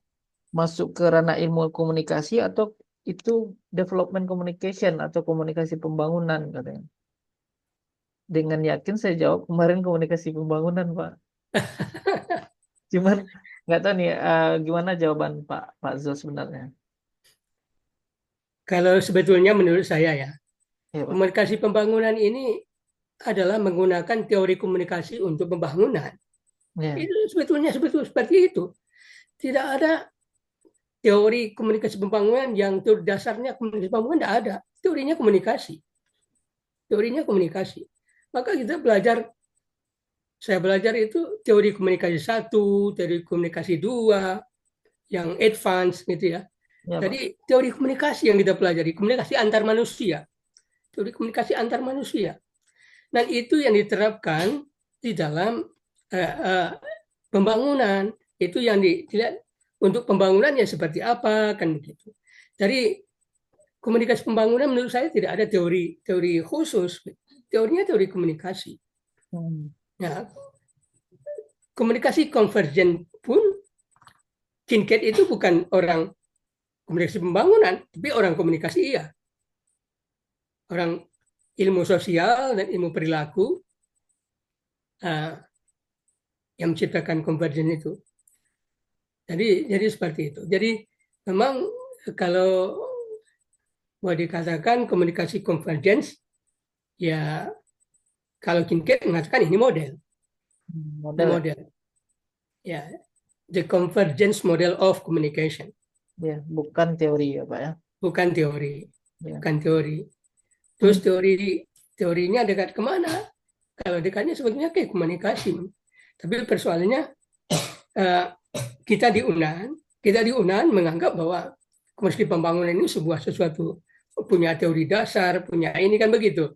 Ya, ya, Pak. Nah, ya saya tidak nanti kalau tidak begitu nanti jangan-jangan kita ini disuruh masuk ke komunikasi aja ilmu komunikasi kan begitu. Jadi Iya, persoalannya persoalan politik kampus ya. bukan. Ego, ego jurusan ya, Pak ya. Nah, itu dia. Jadi Nah, memang memang sering dijawab bahwa ini komunikasi pembangunan tidak hmm. berbeda dengan ilmu komunikasi gitu. Iya, Kan Pak. itu seperti itu Nah, sebenarnya. kemarin sempat juga Pak Heri bilang kan kita memulai tinjauan pustaka itu dari model komunikasi kan, Pak.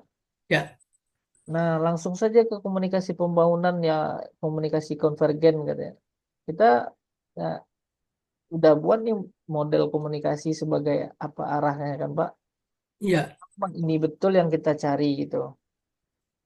Nah, iya, iya. menurut Bapak, Kita akan keluar dengan model komunikasi ya. ya, apakah kita tetap pertahankan ini yang pertama sebagai dasar apa model komunikasi yang ini dianggap sebagai model komunikasi orang ilmu komunikasi nih sama Pak Heri kan.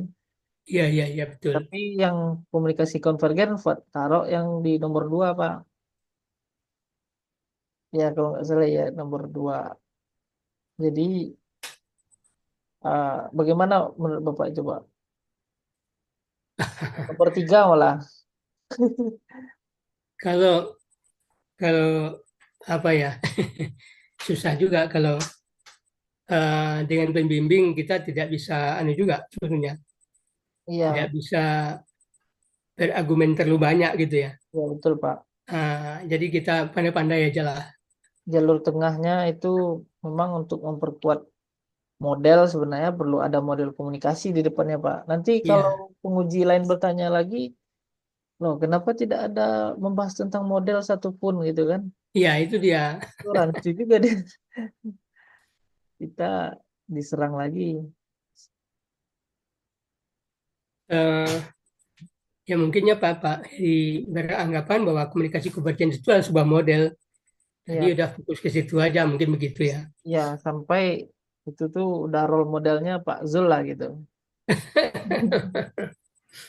Karena Pak Heri itu 1 hari dulu sebelum dia S3, Heeh, belum dia bikin proposal untuk S3-nya, hampir 1 hari datang ke rumah saya, heeh. masih tinggal di komplek kantor, hampir 1 hari kita diskusi panjang lebar tentang komunikasi. Nah, terakhir saya serahkan file disertasi saya kepada beliau. Nah, itu dia belum bikin proposal itu, Oh, belum ya Pak ya. belum waktu itu. Itu setelah Tapi memang lulus diskusinya panjang sekali. atau udah di UNAN Pak? Saya belum, saya belum Sebelum diundang, sebelum di UNAN ya. Berarti belum. sebelum waktu di IPB ya. Pak Herinya, Pak Ya. Herinya belum di UNAN, tapi di PB-nya sudah mau ke UNAN ini. Oh gitu. Nah, karena saran-saran teman-temannya ya lanjutkan di UNAN, teruskan di UNAN. Dia tinggal penelitian saya sebetulnya karena dia eh, sulitnya di situ, maka dia datang ke tempat saya. Kenalnya juga sebentar sebetulnya sebelumnya itu ada program Kementerian Pertanian, Badan Litbang Pertanian, penelitian kerjasama. Dananya dari Badan Litbang Pertanian, tapi harus dikerjasamakan. Ya. Boleh dengan perguruan tinggi. Maka kepala kepala balai saya waktu itu mengundang tahun 2007 ya, mengundang dosen-dosen dari UNAN ke Sukarami ke tempat ke kantor. Kita sampaikan di situ bahwa ada program ini. Dananya nanti tergantung proposal. Ini proposalnya kompetitif. Ya. Bikin proposal secara bersama, dikompetisikan, maka diperkenalkan satu persatu. Maka salah satunya saya diperkenalkan saya orang-orang orang komunikasi pembangunan. Hmm. Nah, orang komunikasi pembangunan yang di dasarnya orang pertanian gitu ya. Ya Pak. Jadi tertarik Pak Heri. Waktu pertemuan itu kita belum ngomong apa-apa, belum ada. Waktu ngomong apa-apa itu Pak Heri di situ aja tahunya dengan saya. Nah setelah itu baru dia dihubungin saya eh, rencana awal mau bikin proposal bersama. Tapi Pak Heri lebih mementingkan untuk studinya gitu.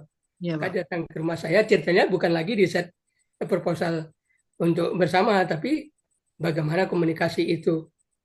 Nah, makanya dari situlah beliau memulai proposal untuk penelitiannya. Jika jadi dasar pijakan apanya Pak Heri dulu ya Pak ya. Mungkin ya saya tidak tinjau begitu. Dari situ dia mulai bergerak, bikin proposal semacam sehingga sampai akhir dia tidak berhenti, tidak Hmm. tidak ya sampai sampai selesai.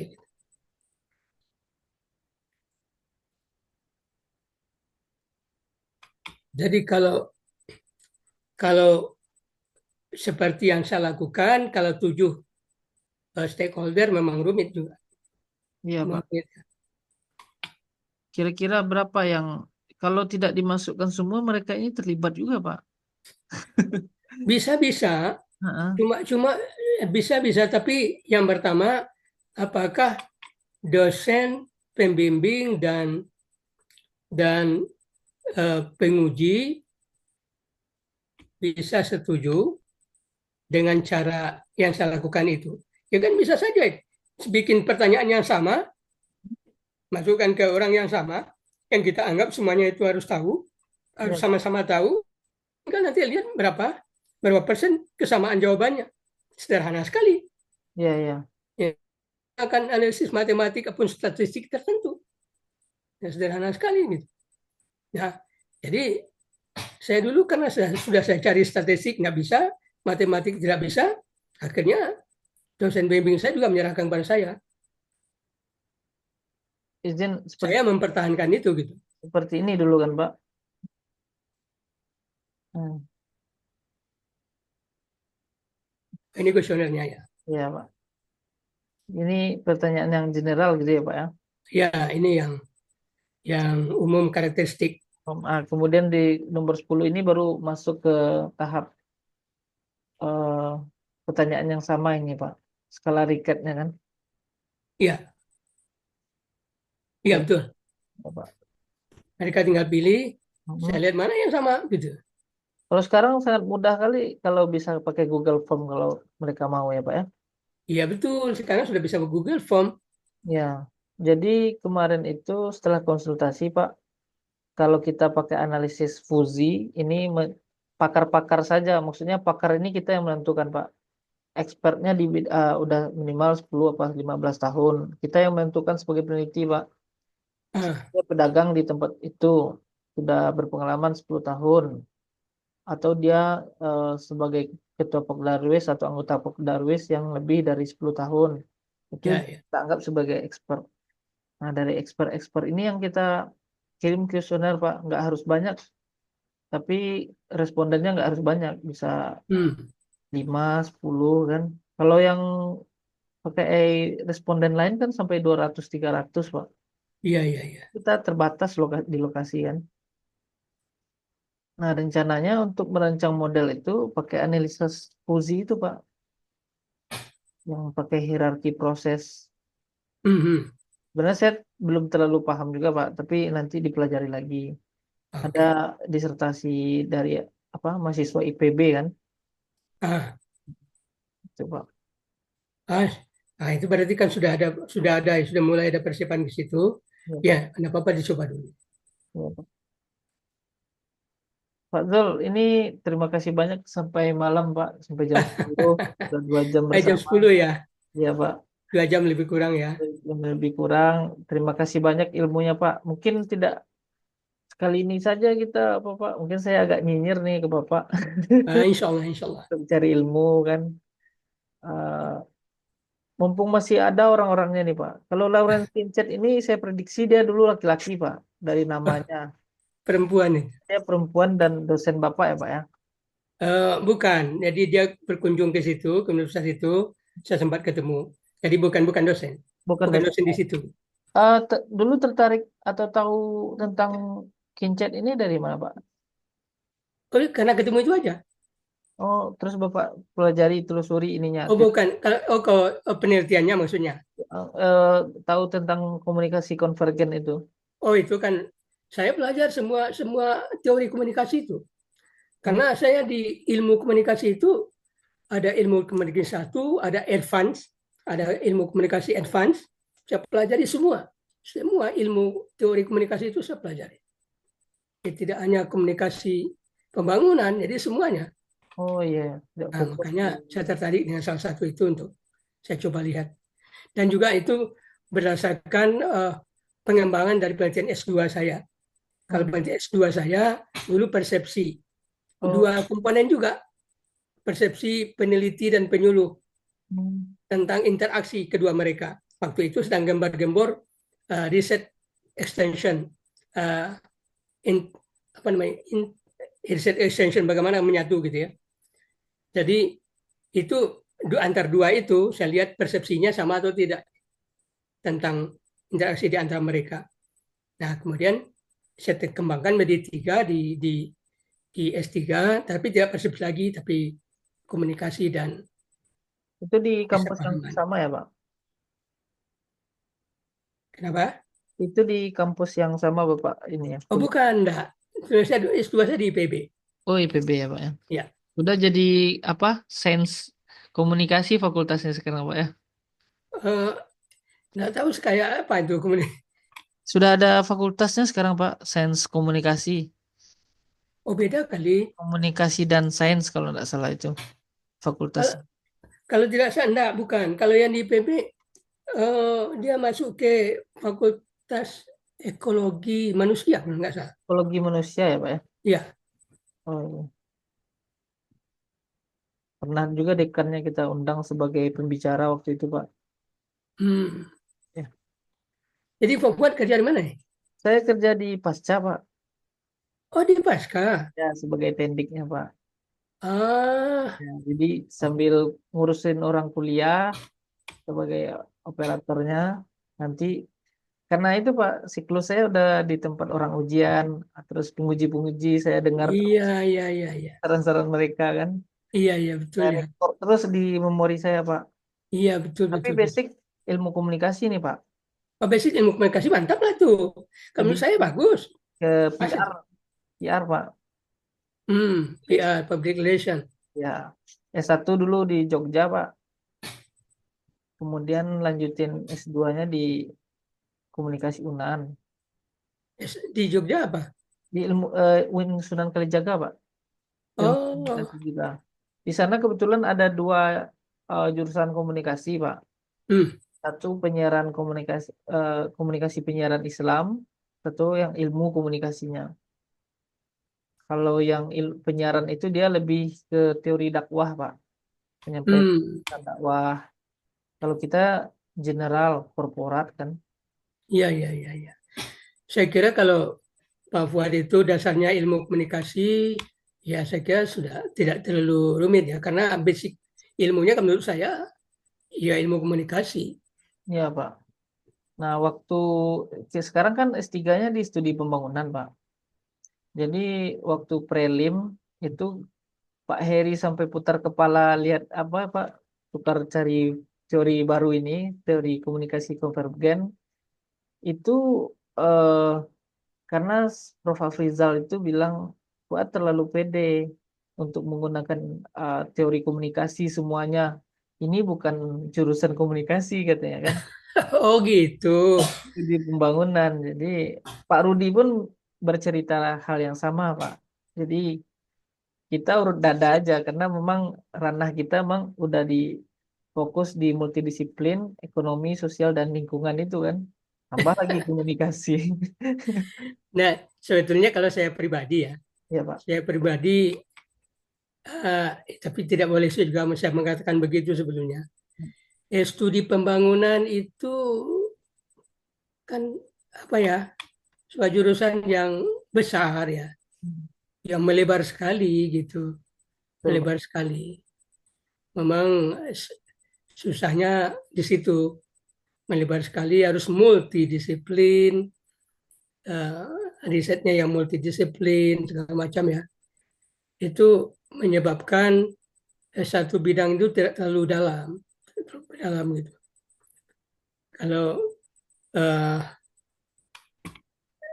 agak berat, memang agak berat, tapi karena Pak Fuad orang sana, saya kira sudah paham betul bahwa studi pembangunan itu seperti apa. Nah, kalau apanya, menurut saya sih semakin tinggi ilmu itu lebih spesifik, Ya, lebih fokus gitu, tapi dalam gitu, dalamnya yang dipanjang tapi lebih spesifik. Tapi kita nggak bisa karena kita di program studinya di studi pembangunan, tidak bisa begitu. Jadi ada makanya barangkali tadi Pak Hiri mengatakan tidak, kenapa ini terlalu komunikasi, nanti lari kayak itu persoalannya udah persoalan jurusan gitu ya, itu tadi Pak. kan persoalan ilmu gitu ya. Ya, kenapa nggak di apa ambil jurusan ilmu komunikasi S3-nya Pak? Pertama katanya kalau mau kita ke Unpad mahal biayanya Pak, 18 juta. Di Unan 8,5 juta kan. 8,5 juta juga udah ngos-ngosan kita.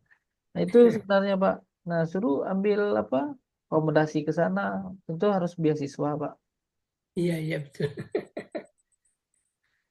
Oke lah, mudah-mudahan kalau sudah ada analisisnya tadi untuk model, coba dalami itu, Ya, Pak. eh, kemudian kan itu kan menentukan nanti data-data apa yang dibutuhkan, Iya Pak. dan menentukan juga variabel-variabel apa yang harus diambil. Gitu. Baik Saya Pak. kira untuk sementara gitu dulu Pak Ahmad ya. Baik. Terima kasih banyak Pak.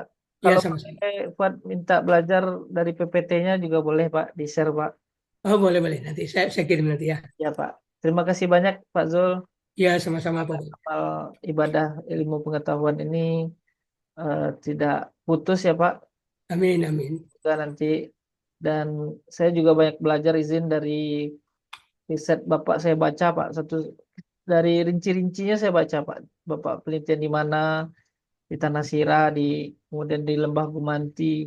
Iya betul ya. Kalau saya baca semua Pak, sama metodenya juga. Terima Oke. kasih sekali lagi Pak Zul dan Pak Heri nih yang memfasilitasi, tapi beliau sedang flu Pak, atau sedang apa pusing katanya, kurang enak badan. Eh, Terima kasih sekali lagi. Assalamualaikum warahmatullahi wabarakatuh. Waalaikumsalam warahmatullahi wabarakatuh. Sampaikan salam Pak Heri aja. Ya Pak, siap Pak. Oke. Assalamualaikum. Waalaikumsalam warahmatullahi wabarakatuh.